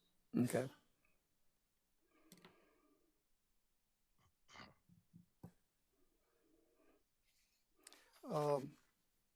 Have you observed the flat historical and forecasted Dominion load growth? Are you aware of that? Of the load growth specifically, I heard the testimony yesterday about sort of a 10% increase or 10,000 customers coming.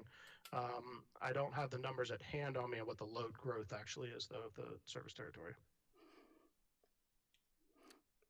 Well, it is historically or forecasted as flat, less than 1%, I think 0.9%. Do you have an opinion as to why load growth would be flat?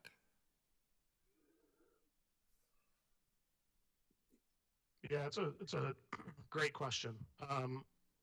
Immediately, my head goes towards efficiency standards. And I'm going to separate out residential and commercial, actually.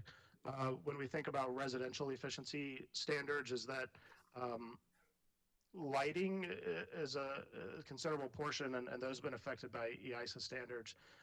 Heating and cooling is getting more efficient, right? I know there's some testimony yesterday of, anything you replace your 18-year-old air conditioner with tomorrow is going to be more efficient than that one. The utility programs are designed, right, to get you even up to a higher efficiency than that. But my guess is sort of these standards are what's producing that flat load growth. I haven't looked into it too much, but you've sparked my interest in starting to compare that to other utilities across the country and understanding what different assumptions are going into it. I think that would be wonderful, because I asked this question a lot through the course of time, and I believe I've received a similar answer.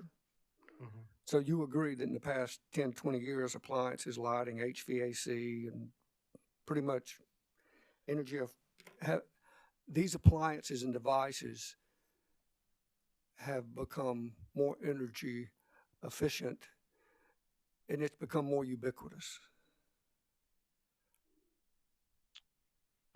Yes, I think that the market and specifically market transformation actions that have taken place have pushed all of those end users you just discussed to become more efficient over the past 5, 10, 15, 20 years.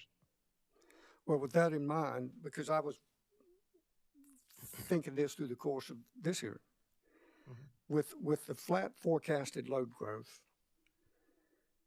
and the ubiquitous nature of energy efficient appliances, lighting, HVAC, and so forth, could this be a contributor or reason for less opportunity for achievable, reasonable, utility produced or programs? It could certainly relate to the lower results we see across those scenarios.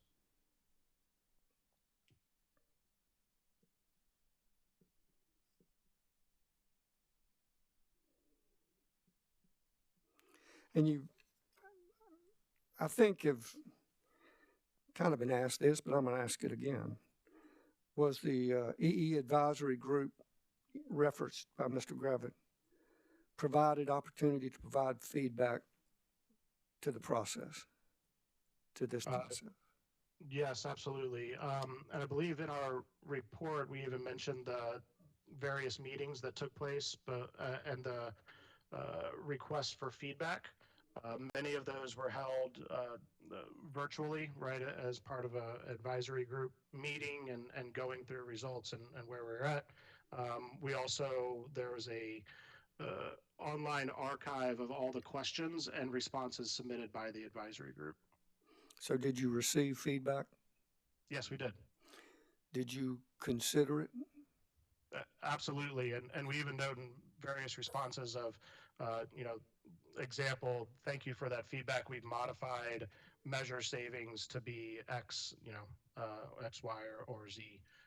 Or even, thank you for the feedback. We don't believe that's applicable, right? I remember there was one suggestion of looking at cold climate heat pumps as a measure, and sort of based off the feasibility and use within South Carolina, we determined that wouldn't be an appropriate measure to consider in this study. Good. Was your DSM potential study directed by DSC to achieve a desired outcome? No, sir. This goes back to why we start with a bottom-up iterative approach. The bottom-up means that there is no cap on the savings. We go in from a very analytical standpoint, not trying to influence the results and introduce bias in any way. And it's probably a question that, well, I'll ask it anyway. Did ICF develop an independent, unbiased study, in your opinion? Yes, sir.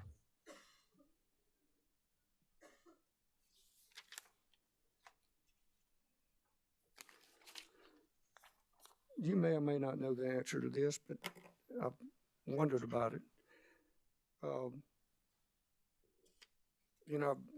I've heard that actually across the country, and I don't know if it's accurate or not, that most electric co-ops, maybe all, I have no idea, don't typically have DSM programs. Says, cost the customer more, it's not worth it. Do you have any info on that? Why is that the case? Why do they think this way and others think this way? Do you know? Yeah, it usually comes down to funding, to tell you the truth. The co-ops are smaller. Now this is, I want to keep this in mind. There are many energy efficiency programs offered by co-ops across the country. So I'm not by any means saying that co-ops don't offer programs. It usually comes down to funding. We've actually talked with various co-ops about if they will be applying for any of the funding that's coming through the IRA as part of their state, or GRIP funding. I'm forgetting what GRIP stands for right now. Grid Responsive grid reliability IP, whatever the IP is, and talking with them about how they may use those funds. A lot of co-ops are more rural in nature as well, and sometimes the acceptance of energy efficiency is a little bit lower or a little bit perceived a little differently. I do know that the co-ops across the country do have an organization. They all attend a conference in the Midwest, at least on an annual basis, where they sort of share best practices and what's going on with theirs. I know that energy efficiency is usually a topic that's discussed. I've never been to those meetings. Obviously, it's meant for co-ops. Thank you. Thank you. That was more than I knew, Oh. which wasn't much, so that wasn't hard to do. Finally, I think you had mentioned in questioning, I think in some questions Ms. Mixon was asking, relative to, it wasn't peer review. I can't remember the exact verbiage, but I think you replied that ICF had used folks not working on the Dominion project to provide QA/QC of the DSM potential study. Is that within ICF, professionals within ICF that I guess do a quality assurance, quality control review of the report that have nothing to do with the Dominion project you're working on? Is that how that works?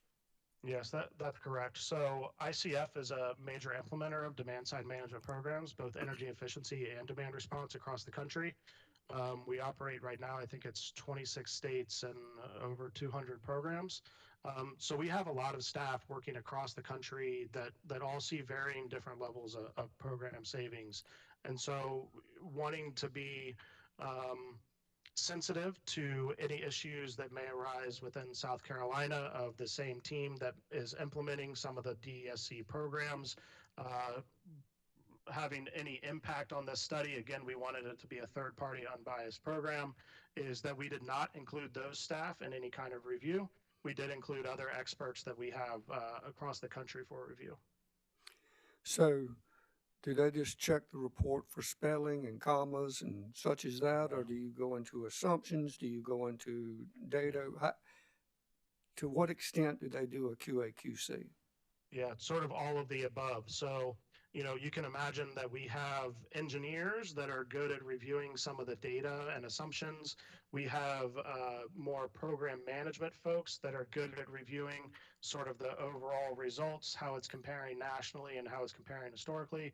And then we have some folks that are very, copy editors that may not work specifically on or be implementing a program, but they may work on our marketing team. And so we use them to kind of go through the report and check for those commas and stuff you mentioned. So it's a broad range of abilities across our team that sort of QA different aspects, but certainly looking at those assumptions and specific measure characterizations and the overall results is part of what we ask them to do. Well, thank you so much, Mr. Durkee. I appreciate it. It's still morning, so have a good rest of the morning. Thank you. Thank you. You as well. Commissioner Carolee Williams. Thank you, Chair Belzer. Hello again. Hi. I was asking you about, and we were talking about ACEEE's analysis and where South Carolina ranks, and we talk about the Southeast as kind of in a one-dimensional kind of manner. So I wanted to drill down and recognize that Dominion's in North Carolina and in Virginia. Do you have any knowledge of how well South Carolina performs as compared to Virginia as a state and North Carolina as a state? Yes, so I know that Dominion, Virginia increased in its ranking on the ACEEE scorecard. I believe that Dominion, South Carolina was somewhere in that about 50%, maybe a little bit lower out of all the utilities they ranked. Other Southeast utilities were at the bottom of that list. it's important to note too that the ACEEE scorecard takes a whole bunch of different, or not a whole bunch, several different areas that they believe should be the focus of utilities energy efficiency programs. So one metric is the percent of overall revenue that a utility spends on energy efficiency programs. I think ACEEE has stated they would like to see it at, say, 9% of a total utility revenue that they spend on DSM programs. So that becomes their standard for how they then roll out their scoring. There's other factors like I shouldn't speak on behalf of them. I would point you to the report. I don't want to misquote any other aspects that they're looking at. So you said that Virginia had increased in ranking. Is Virginia, are they experiencing more favor with ACEEE than South Carolina? Yes, I think that's a good way to say it.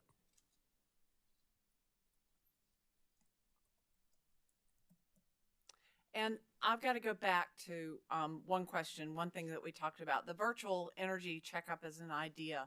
I realize I kind of threw you off with a little bit of praise that I was putting out there, but I don't recall what you said about whether that was one of the details that is in your report of ways that, as I understood it, you identified that while all the buckets and the names are the same, there are a lot of improvements within those buckets. And so my question had been, and I probably just missed it, whether a virtual energy checkup is something that is embryonic or is it in the list now?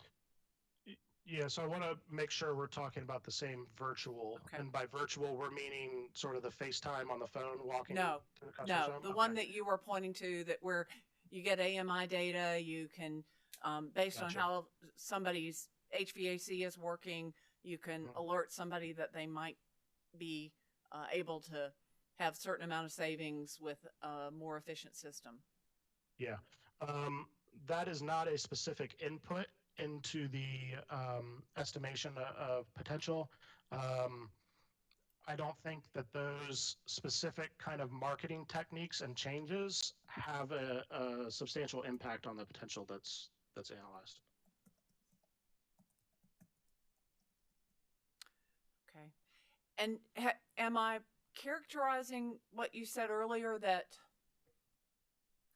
while it looks as if the energy efficiency program is very similar because of the buckets, the category names, there are a lot of tweaks and details that have been upgraded, updated? Is that a fair characterization? Yeah, and those are listed in a table within the report. Some examples, both on the positive side of potential and negative side of potential. Before you list them, would you mind telling me which table? Sure, it is table 6 starting on page 19. And just a couple examples of those on either side is accounting for lighting standards changing and the availability within a direct install home energy checkup program. The ability to install those is going to decline over the coming years. On the other side, the increase of smart thermostats being rebated through the online marketplace would start to increase the potential for, as compared to historically, for that online marketplace program. I learned better listening and looking, and in the process of your telling me where to go, I went to the report, but then I also opened your testimony. Sure. Was I supposed to be on page 19 of the report? Of the report, yes, ma'am. Okay. Okay, thank you. You can keep going. Absolutely. Those are just a couple of examples, both of how they may positively increase the achievable potential and how they may negatively impact the achievable potential. But some of those details across the programs are listed throughout that table. I'm happy to discuss any of those as you wish. I'll just look at it when I'm not in the hot seat. Understood.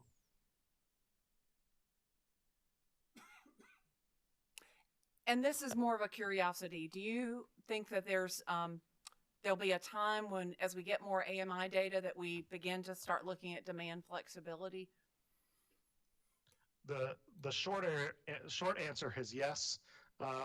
My long answer can go on for close to 45 minutes, so I don't know if you want that one. I won't do that to everybody else, but how about a 1 minute answer? Yeah, I think demand flexibility and what I call flexible load management are going to be important, because as you have more renewables interjected onto the grid and more storage, it's going to be important to operate various distributed energy resource classes in concert with one another to produce the most reliable system you can for DSE's customers. Well done. Thank you very much. Thanks. Thank you. Madam Chair, Commissioner Irvin? thank you. Mr. Durkee, good to have you with us this morning. Thank you, sir. You were talking earlier about the federal funds available through the IRA and other programs. Aren't nonprofits eligible to apply for those programs? Are nonprofits eligible to apply for the the federal incentives that are being offered, or the $8.8 billion that's going to be rolled out through the homes and high efficiency electric program? Either. So for the, I believe for the federal incentives, it would depend on whether or not that nonprofit is classified as a business, various sizes of nonprofits. I believe there's different incentives compared for businesses versus residential customers. On the home side, I don't know yet, because that's going to be dependent upon what the plan the state puts out. That's one of the complexities to the homes and the high efficiency electric program, is that the state has to put out various plans for how those funds will be dispersed in order to get approval from the state before they get those funds. Understand. And so we have a South Carolina Housing Authority, and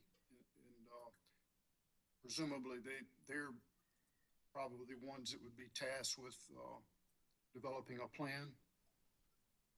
I believe it's the state energy offices that are responsible for applying. State Energy Office, all right. And is there a deadline for them to submit a plan for our state?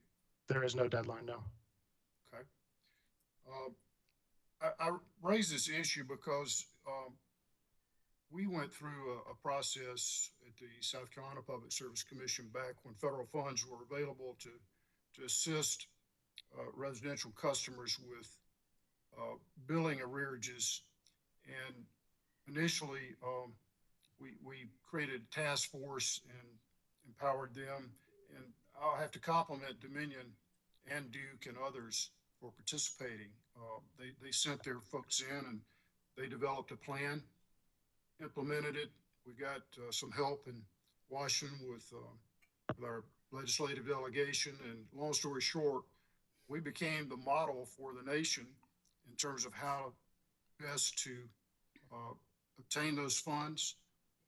The utilities benefited because they got most of their arrearage past due accounts caught up. That obviously helped residents. It helped everyone, helped the entire state. And so we know we can do it, even if it's hard to do it. There are ways to work around and through these funding mechanisms to make them work.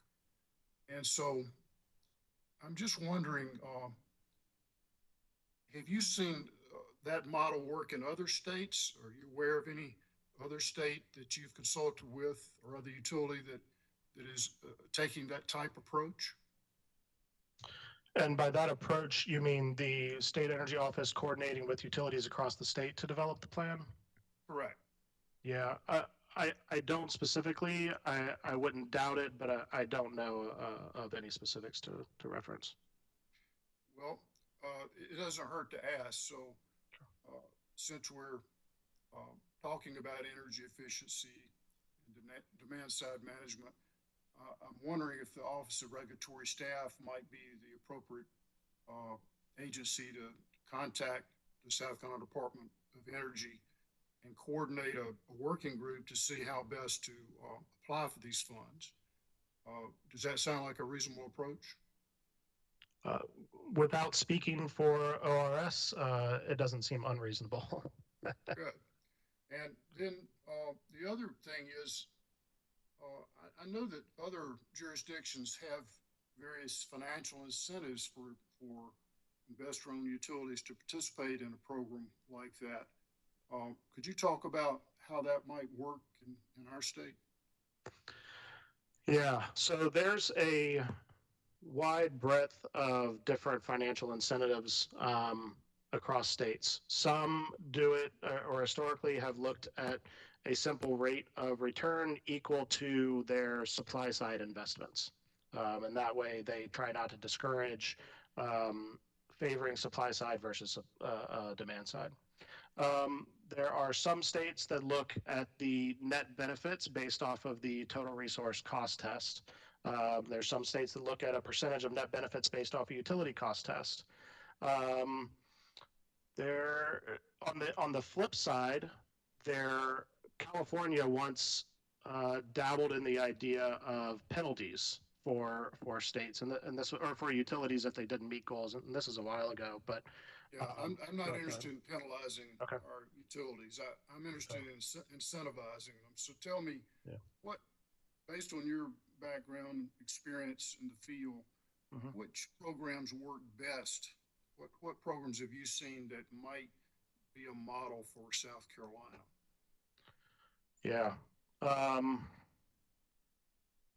that's a great question.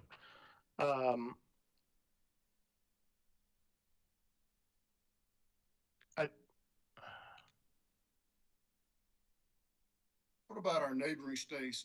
Doesn't North Carolina have a program like that?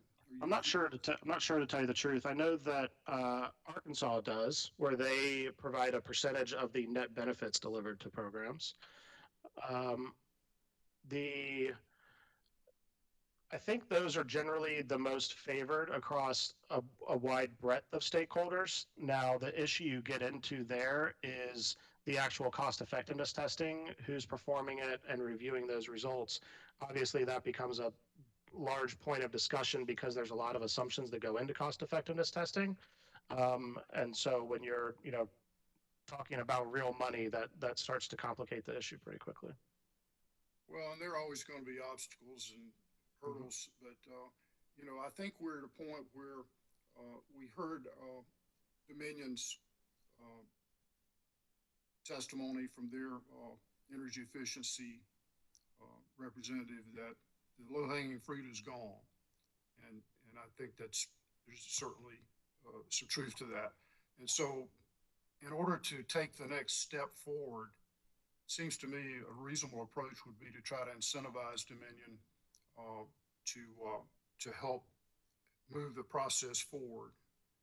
So I would hope that Dominion would consider that and come up with some alternatives for us to consider in their next IRP.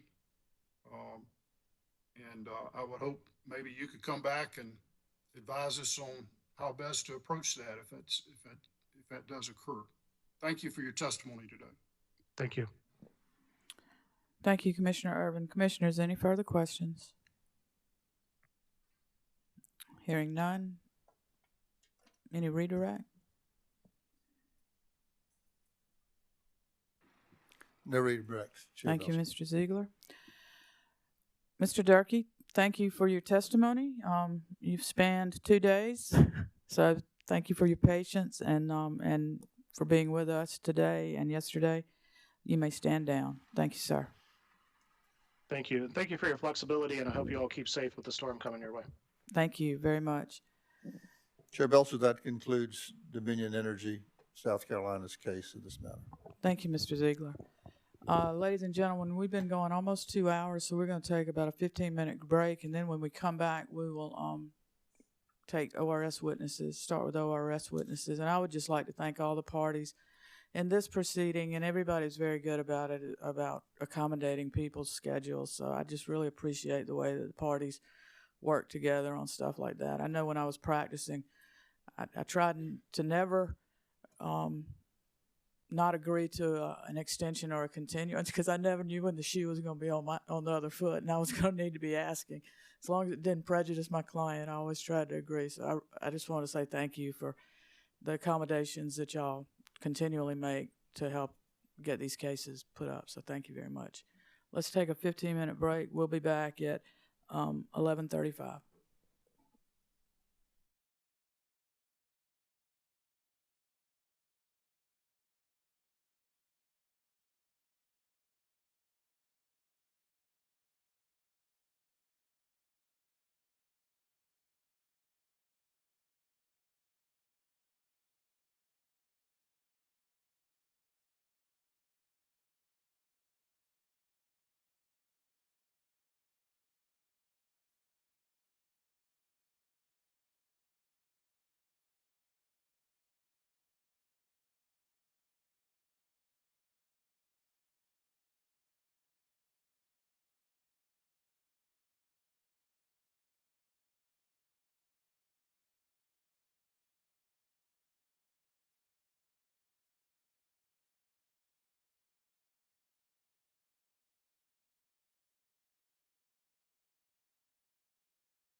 Welcome back to the Public Service Commission. We are returning from recess and we continue in docket number 2023-9-E in the hearing regarding Dominion Energy South Carolina's 2023 Integrated Resource Plan.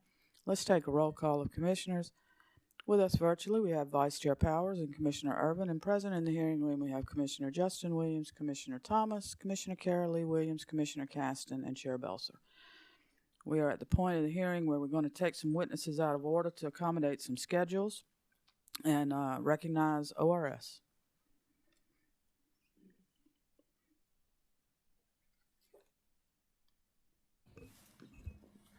Thank you, Madam Chair. ORS calls as first witness Dawn M. Hip. And while she's taking the stand, I wanted to thank the commission for granting us a date certain for Mr. Hayat and Ms. Wellborn to testify, and also for the flexibility in allowing us to call our witnesses out of order, and also the parties as well for that flexibility. Thank you, Mr. Huber. As I said, it's always nice that we can work together on these things because you never know when it's going to be yourself wanting something. So, thank you. Court reporter will swear the witness, please.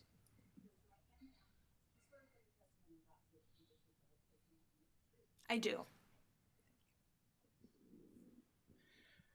Ms. Hip, will you please state your full name and occupation for the record? Good morning. My name is Dawn Hip, and I'm the Chief Operating Officer with the Office of Regulatory Staff. Ms. Hip, are you adopting the direct testimony and exhibit of Anthony M. Sandinato that was pre-filed in this case? Yes, I am. Madam Chair, Hearing Officer Directive Order Number 2023-90H, dated August 4th, 2023, granted ORS's request to permit Ms. Hip to adopt the direct testimony and exhibit of Mr. Sandinato. Ms. Hip is therefore prepared to be cross-examined by the other parties and answer commissioner questions regarding Mr. Sandinato's direct testimony and exhibit. Thank you, Mr. Huber. Ms. Hip, did Anthony M. Sandinato pre-file on behalf of ORS 8 pages of direct testimony in this docket on June 27, 2023? Yes. Did Mr. Sandinato also cause to be prepared one exhibit with his direct testimony marked as AMS-1 that was filed with the commission in both a public redacted and confidential form? Yes. Do you have any changes or corrections to Mr. Sandinato's pre-filed direct testimony and exhibit? No, I do not. And if I asked you the same questions today as those posed in Mr. Sandinato's pre-filed direct testimony, would your answers be the same? Yes, they would. Madam Chair, ORS moves that Mr. Sandinato's 8 pages of pre-filed direct testimony be entered into the record as if given orally from the stand. The 8 pages of Mr. Sandinato's testimony, pre-filed direct testimony, as adopted by witness Hip, will be entered into the record as if given from the stand. Madam Chair, ORS also moves that Mr. Sandinato's pre-filed exhibit labeled AMS-1 be entered into the record as the next hearing exhibit, and that the confidential version remain under seal.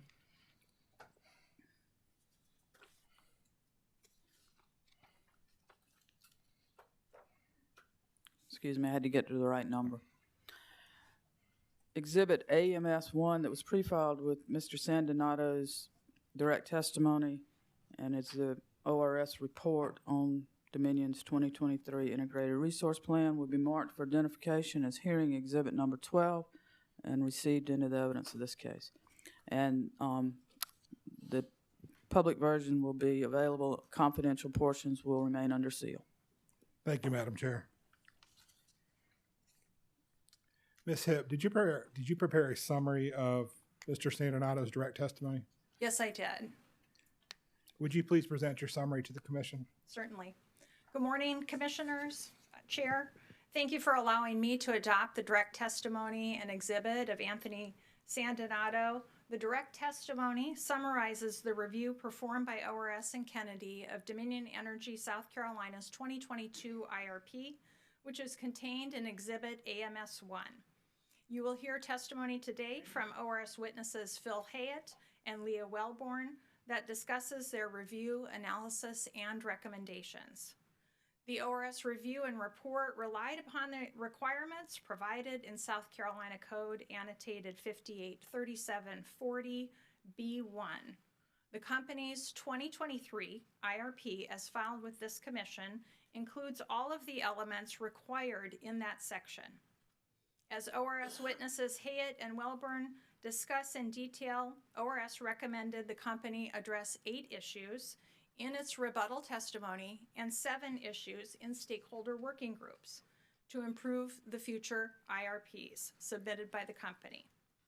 This concludes the summary of Mr. Sandonato's direct testimony. Thank you, Ms. Hipp. I believe initially you may have said 2022 IRP. You're referring to the 2023 IRP, correct? I Thank you. apologize. Yes, 2023. Thank you. Thank you. Madam Chair, Ms. Hipp is now available for questions from the parties and the commission. Thank you, Mr. Huber. Sierra Club, CCL, or SACE? I'm sorry, Sierra Club first. No questions from Sierra Club. Thank you. CCL and SACE? No questions. Sasiba? No questions. Dominion? No questions.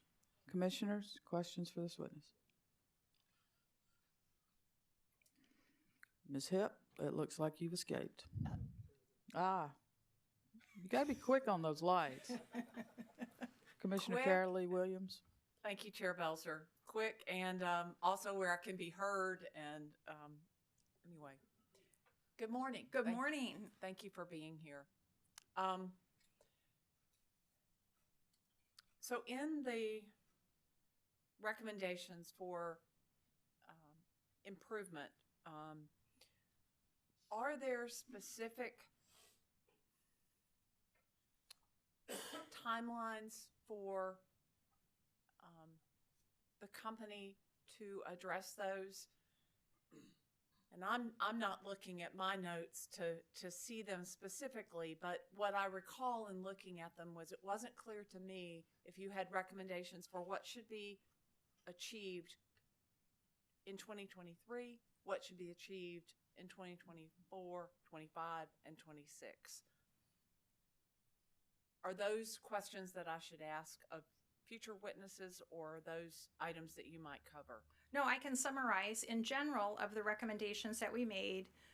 You'll hear from witness Hayet and Welborn as to the specifics of those recommendations. 8 of them were addressed by the company through their rebuttal testimony in the 2023 IRP itself. The other recommendations, which are 7 of them, are to be addressed within the context of the stakeholder working group, to be talked about there, and then the results of those discussions will be reflected in the future IRPs, whether they come up in the 2024 annual update or you'll see them in the next comprehensive IRP that'll happen in 2026. But no specific timeline as we had in 2020 where we, the commission identified, do this by this time, do this by this time. It's simply, it's been resolved through rebuttal, or it'll be resolved through stakeholder, and it can evolve as it needs to in 2024, 5, or 6. Some of the recommendations take longer in a stakeholder working group to discuss and kind of for the company to arrive at a decision and hear from stakeholders. We're satisfied that those items would be addressed comprehensively at a minimum in the 2026 IRP. The annual updates are simply to reflect the company's updates on the IRP based on the commission's order in the intervening years, not to make whole-scale changes to how they run their modeling or look at the IRP during those times. So would it be fair to say that you recommend that the items that the stakeholders will be discussed to be resolved by the 2026 IRP? Or addressed in the 2026 IRP. Okay.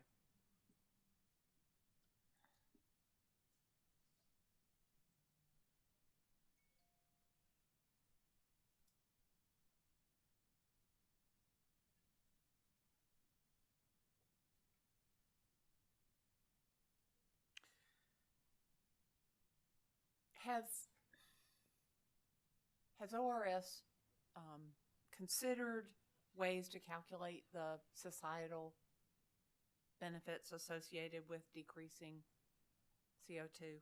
Is that something that you've discussed? And I'm not sure why I have this note about DHEC, but there must be something I read that made me think that was worth asking. That would not be a role that ORS would play. Okay, no further questions. Thank you. Thank you, Commissioner. Commissioner Thomas? Thank you. Good morning. Good morning. Just a follow-up question on Commissioner Williams' question, and in connection with the 7 items that would be addressed in the 2026 IRP. Would you anticipate, or would it be appropriate for us to have updates at the annual updates as to what's going on? Just a kind of a status update, background information, something along those lines with regards to those 7 items. If I recall, and again, I'm not as close to the stakeholder working group discussions as Mr. Santanato was, I do believe that in the stakeholder working group, there are notes that are provided, and in those they have focus areas based on individual parties' recommendations for the stakeholder working group and provide an update within the context of that. Thank you. Ms. Hipp, I just want to clarify, when you talk about the minutes and providing the updates from the stakeholder group, the utility's been filing those updates with the commission, is that correct? I believe so. Yes, thank you. Commissioner Carolee Williams, you have anything else? Okay. Commissioners, any further questions for this witness? Madam Chair, Commissioner Urban? thank you.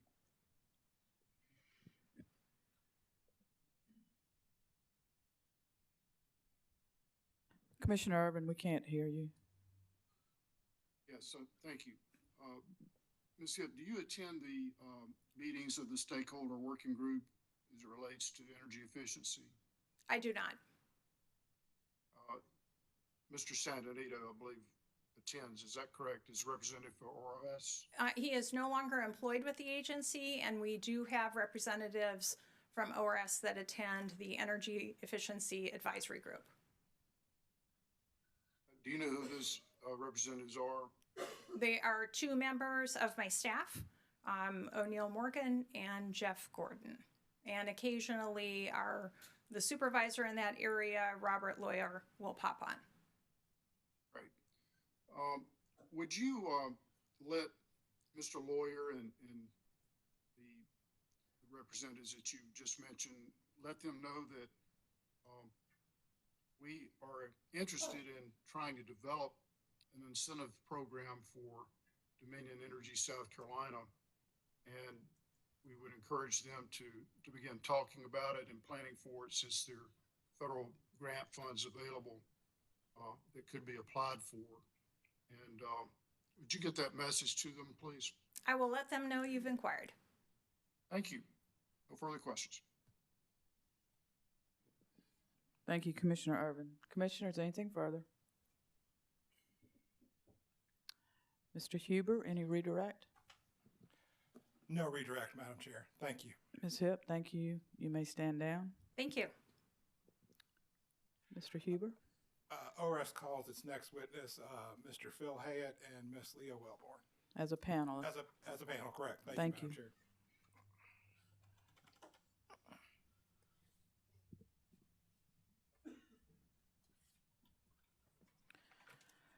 While the witnesses are coming up, I know that we have a storm watch going on, and I know that there are people in the room from both ORS and the company that probably have EMD responsibilities, so we certainly understand if people have to leave. Just make sure that there's an attorney present for every party.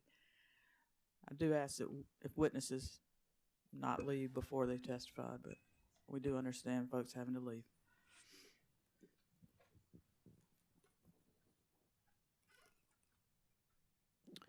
Madam Court Reporter, if you'd swear the witnesses.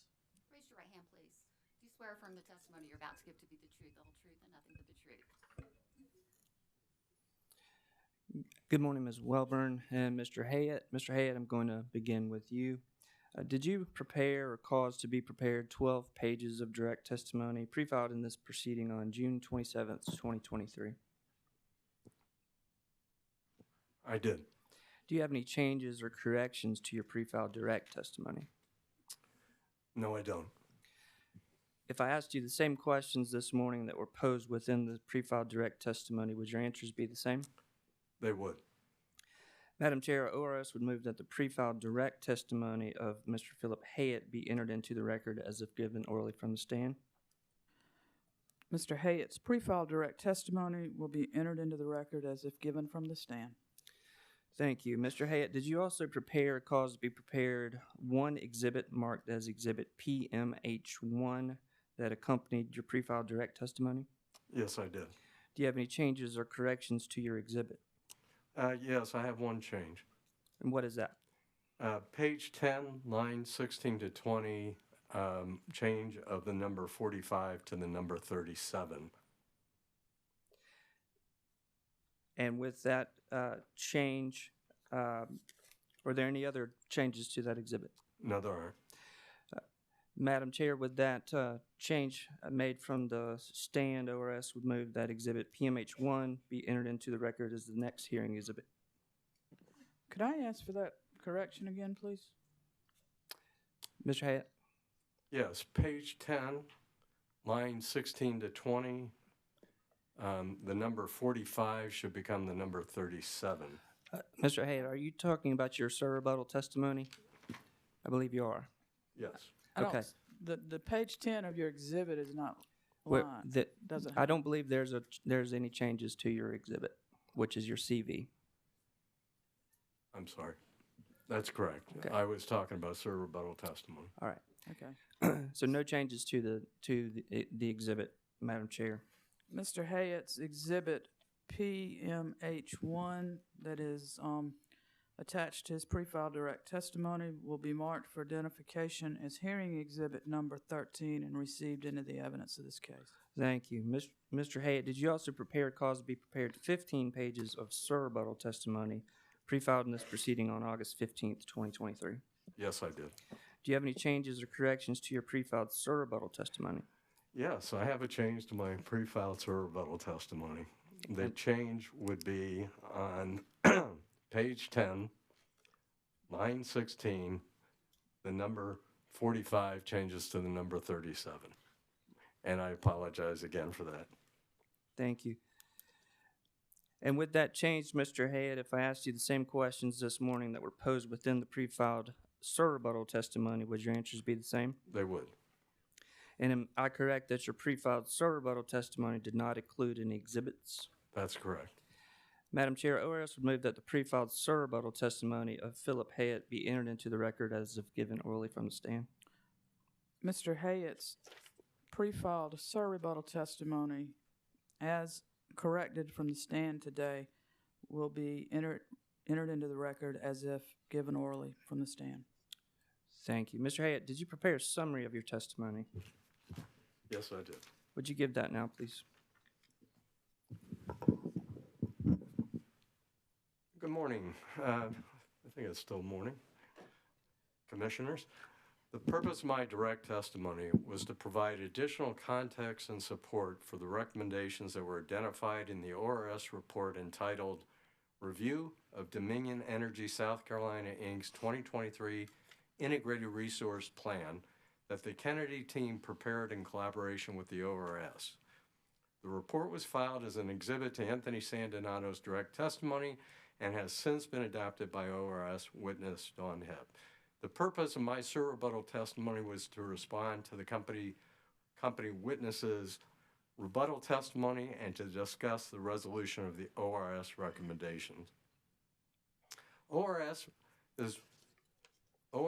report described in detail a set of topics that were reviewed and identified recommendations the ORS supports, and our testimony summarized the review and recommendations.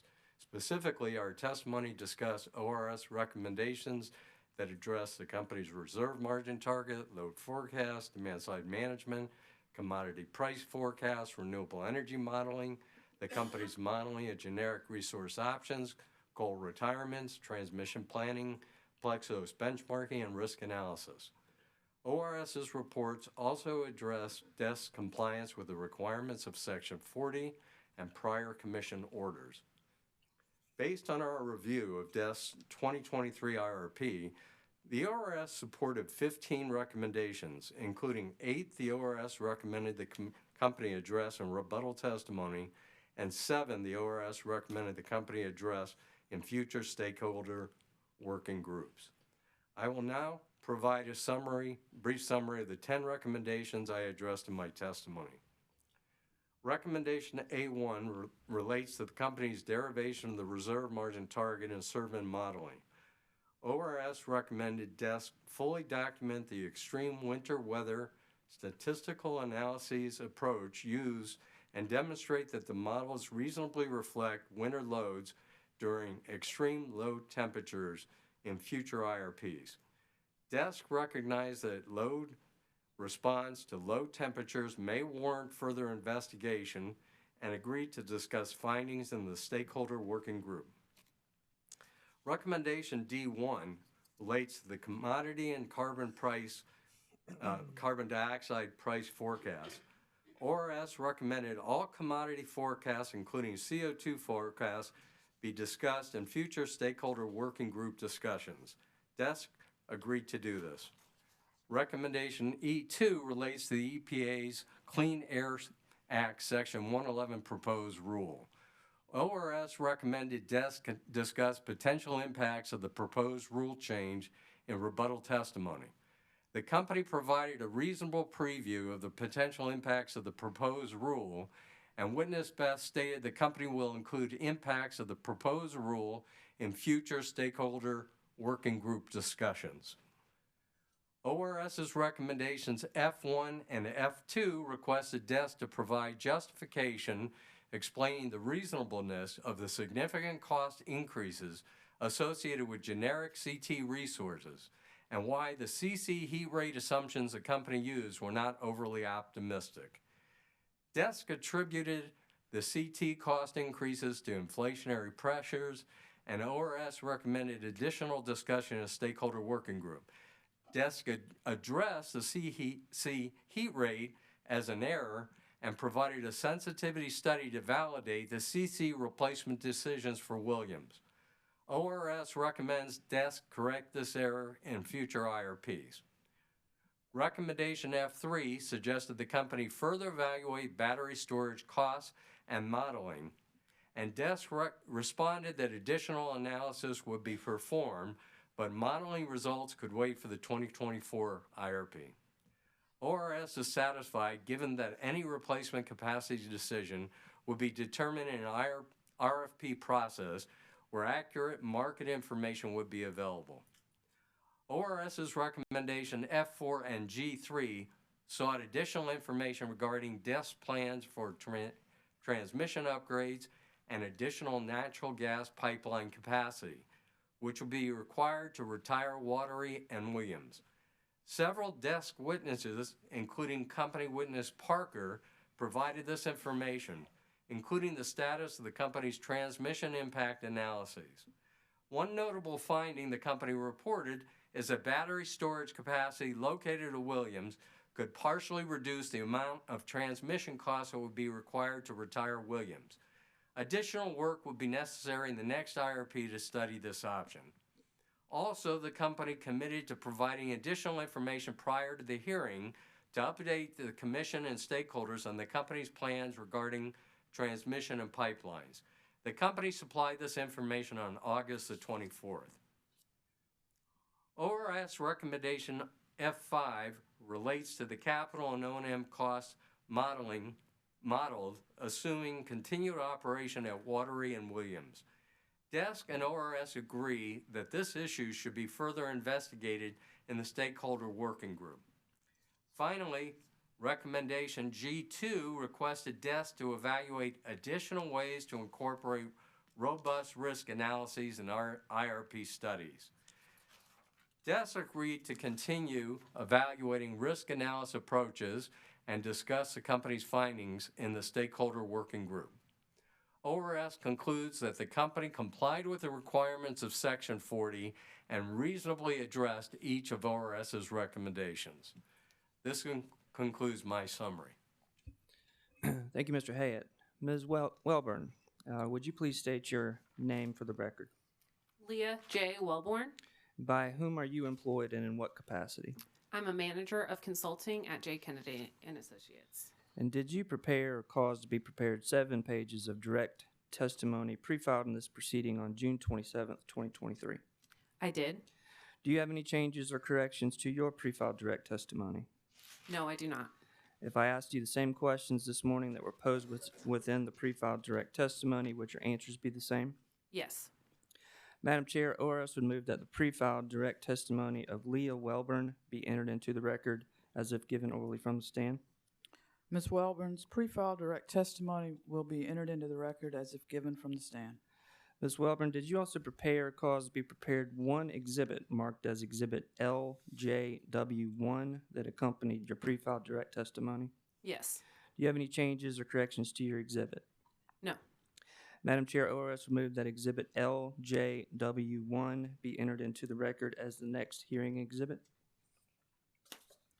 Ms. Welborn's exhibit accompanying her pre-filed direct testimony and with the label LJW1 will be marked for identification as hearing Exhibit 14 and received into the evidence of this case. Ms. Welborn, did you also prepare or cause to be prepared 5 pages of surrebuttal testimony pre-filed in this proceeding on August 15th, 2023? Yes. Do you have any changes or corrections to your pre-filed surrebuttal testimony? No, I do not. If I asked you the same questions this morning that were posed within the pre-filed surrebuttal testimony, would your answers be the same? Yes, they would. Am I correct that your pre-filed surrebuttal testimony did not have any exhibits? That's correct. Madam Chair, ORS would move that the pre-filed surrebuttal testimony of Leah Welborn be entered into the record as if given orally from the stand.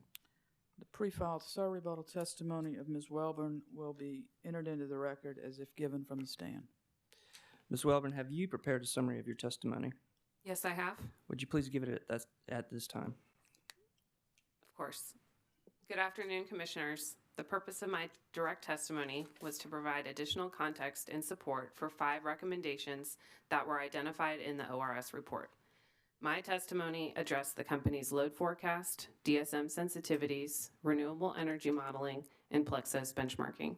The purpose of my surrebuttal testimony was to respond to the company witness's rebuttal testimony and to discuss the resolution of the ORS's recommendations.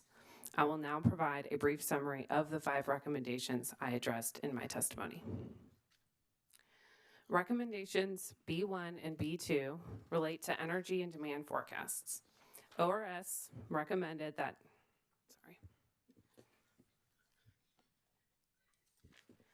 ORS recommended that DESC perform more detailed analyses to assess the reasonableness of its residential and commercial class peak load forecasts in future IRPs, and in particular, the company should provide support for the assumption that the average peak load per residential and commercial customer will remain essentially constant over the forecast horizon. ORS also recommended that DESC provide details in rebuttal testimony about the EV rate designs and load management programs the company plans to consider to mitigate EV impacts on peak demand and capacity need. DESC provided an explanation for the offsetting nature of EV growth and EE impacts, as well as an intention to discuss rate-making considerations of EV growth in the future as more information becomes available. Recommendation C1 relates to the company's demand-side management sensitivities. ORS recommended DESC file the results of corrected high and low DSM sensitivity cases in rebuttal testimony. Witness Neely provided the requested revisions in his rebuttal testimony. Recommendation E1 relates to renewable energy integration cost modeling, and ORS recommended DESC discuss appropriate modeling of integration costs for renewable resources in the stakeholder working group. DESC agreed to do this. And finally, in recommendation G1, ORS recommended DESC be required to conduct production cost model benchmark studies on an ongoing basis such as once every 3 years ahead of comprehensive IRP proceedings, and the company should discuss benchmarking results in the stakeholder working group. DUSC agreed to do this. And this concludes my summary. Madam Chair, the panel is available for questions from the parties and commissioners. Thank you, Mr. Torrey. Sierra Club, any questions? No questions from Sierra Club. SACE, CCL, No questions. SACEBA, No questions. Dominion. No questions. Commissioners, questions for this panel? Commissioner Carolee Williams. Good afternoon. Afternoon. Thanks for being here. I know it's good to see everybody in person. As part of your evaluation, did you evaluate the energy efficiency and demand side management requirements from the 2020, from our approval and requirements from the 2020 IRP? Yes, part of ORS's review is compliance with previous orders. Would you go into more detail on how you reviewed that and your thinking about that compliance? Sure. So one of the main considerations we, wanted to evaluate was the impact of the energy efficiency modeling on expansion planning, and how that would affect the action plan. So to the extent that the market potential study that Witness Durkee and the company produced then yielded scenarios that were modeled, we were very specific to take note of changes to the action plan that would result from those various levels of energy efficiency. We didn't do a detailed review of the inputs and the outputs of the market potential study itself, more so the results of the study as passed along to the company and fed through the analysis that we reviewed. I might add that we also did take note of the orders that like my associate just mentioned, and reviewed the 832 order and are aware of the requirements to look at the 1% and 1.25 and so forth evaluation, and we did ensure that those evaluations were conducted by the company. So we did look at that and determined that they, in our view, they did perform the analysis, and that was conducted and that was noted in our report. I just heard the word connected. Conducted. Conducted? Yeah, I'm sorry. Okay. And did you look at whether it was conducted in conformance with that order? In our view, it was conducted in conformance with the order. I think that the results that were derived is that first they looked at the low, the mod, the high cases, and the mod case, of course, was 0.51%. The high was 0.74, and then they looked at the 1, all the way up to 2, and they recognized that in their view it was not achievable. So some of the programs, I think we saw this morning, were found to be cost effective, but it is important on the question of achievability. And then the other issue to us is that it's important to note that there's another proceeding that will be coming up. And in that proceeding, a lot of the issues that Mr. Durkee spoke of in terms of program design, program implementation, are going to be addressed in that proceeding. So from our perspective, because this evaluation to that level of detail is going to occur in that specific proceeding, we were satisfied that for the purpose of an IRP, and you have to understand, an IRP is a longer term evaluation. You cannot expect to get into very high details of program design in an IRP. So it was our view that the level of detail they did get to in determining the achievability was sufficient.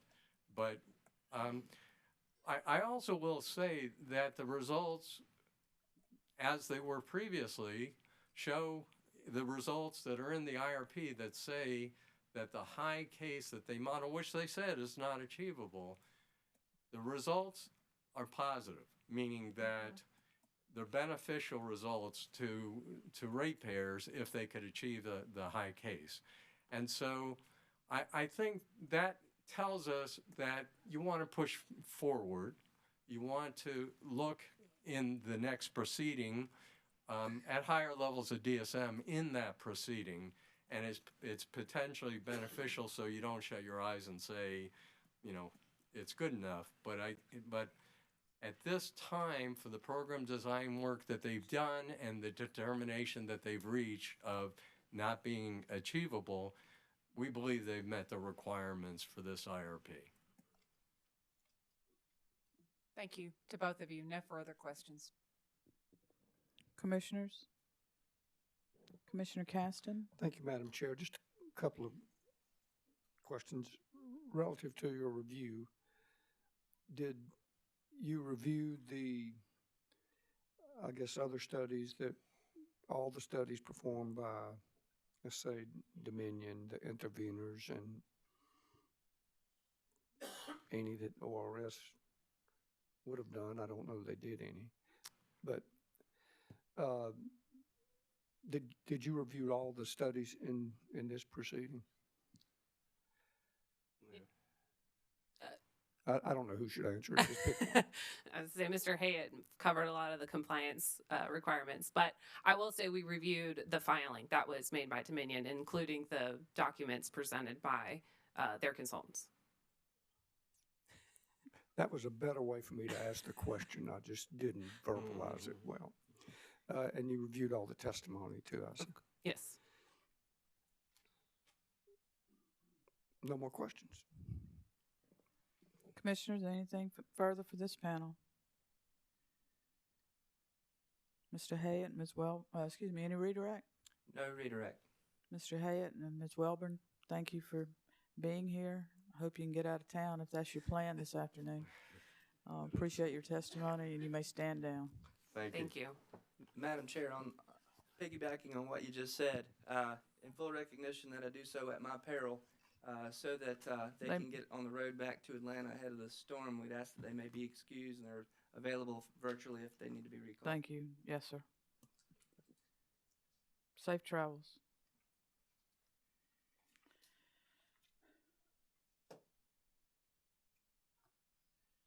We are kind of at a point where it might be a good time to break for lunch, just because we're at a good stopping point instead of interrupting anybody.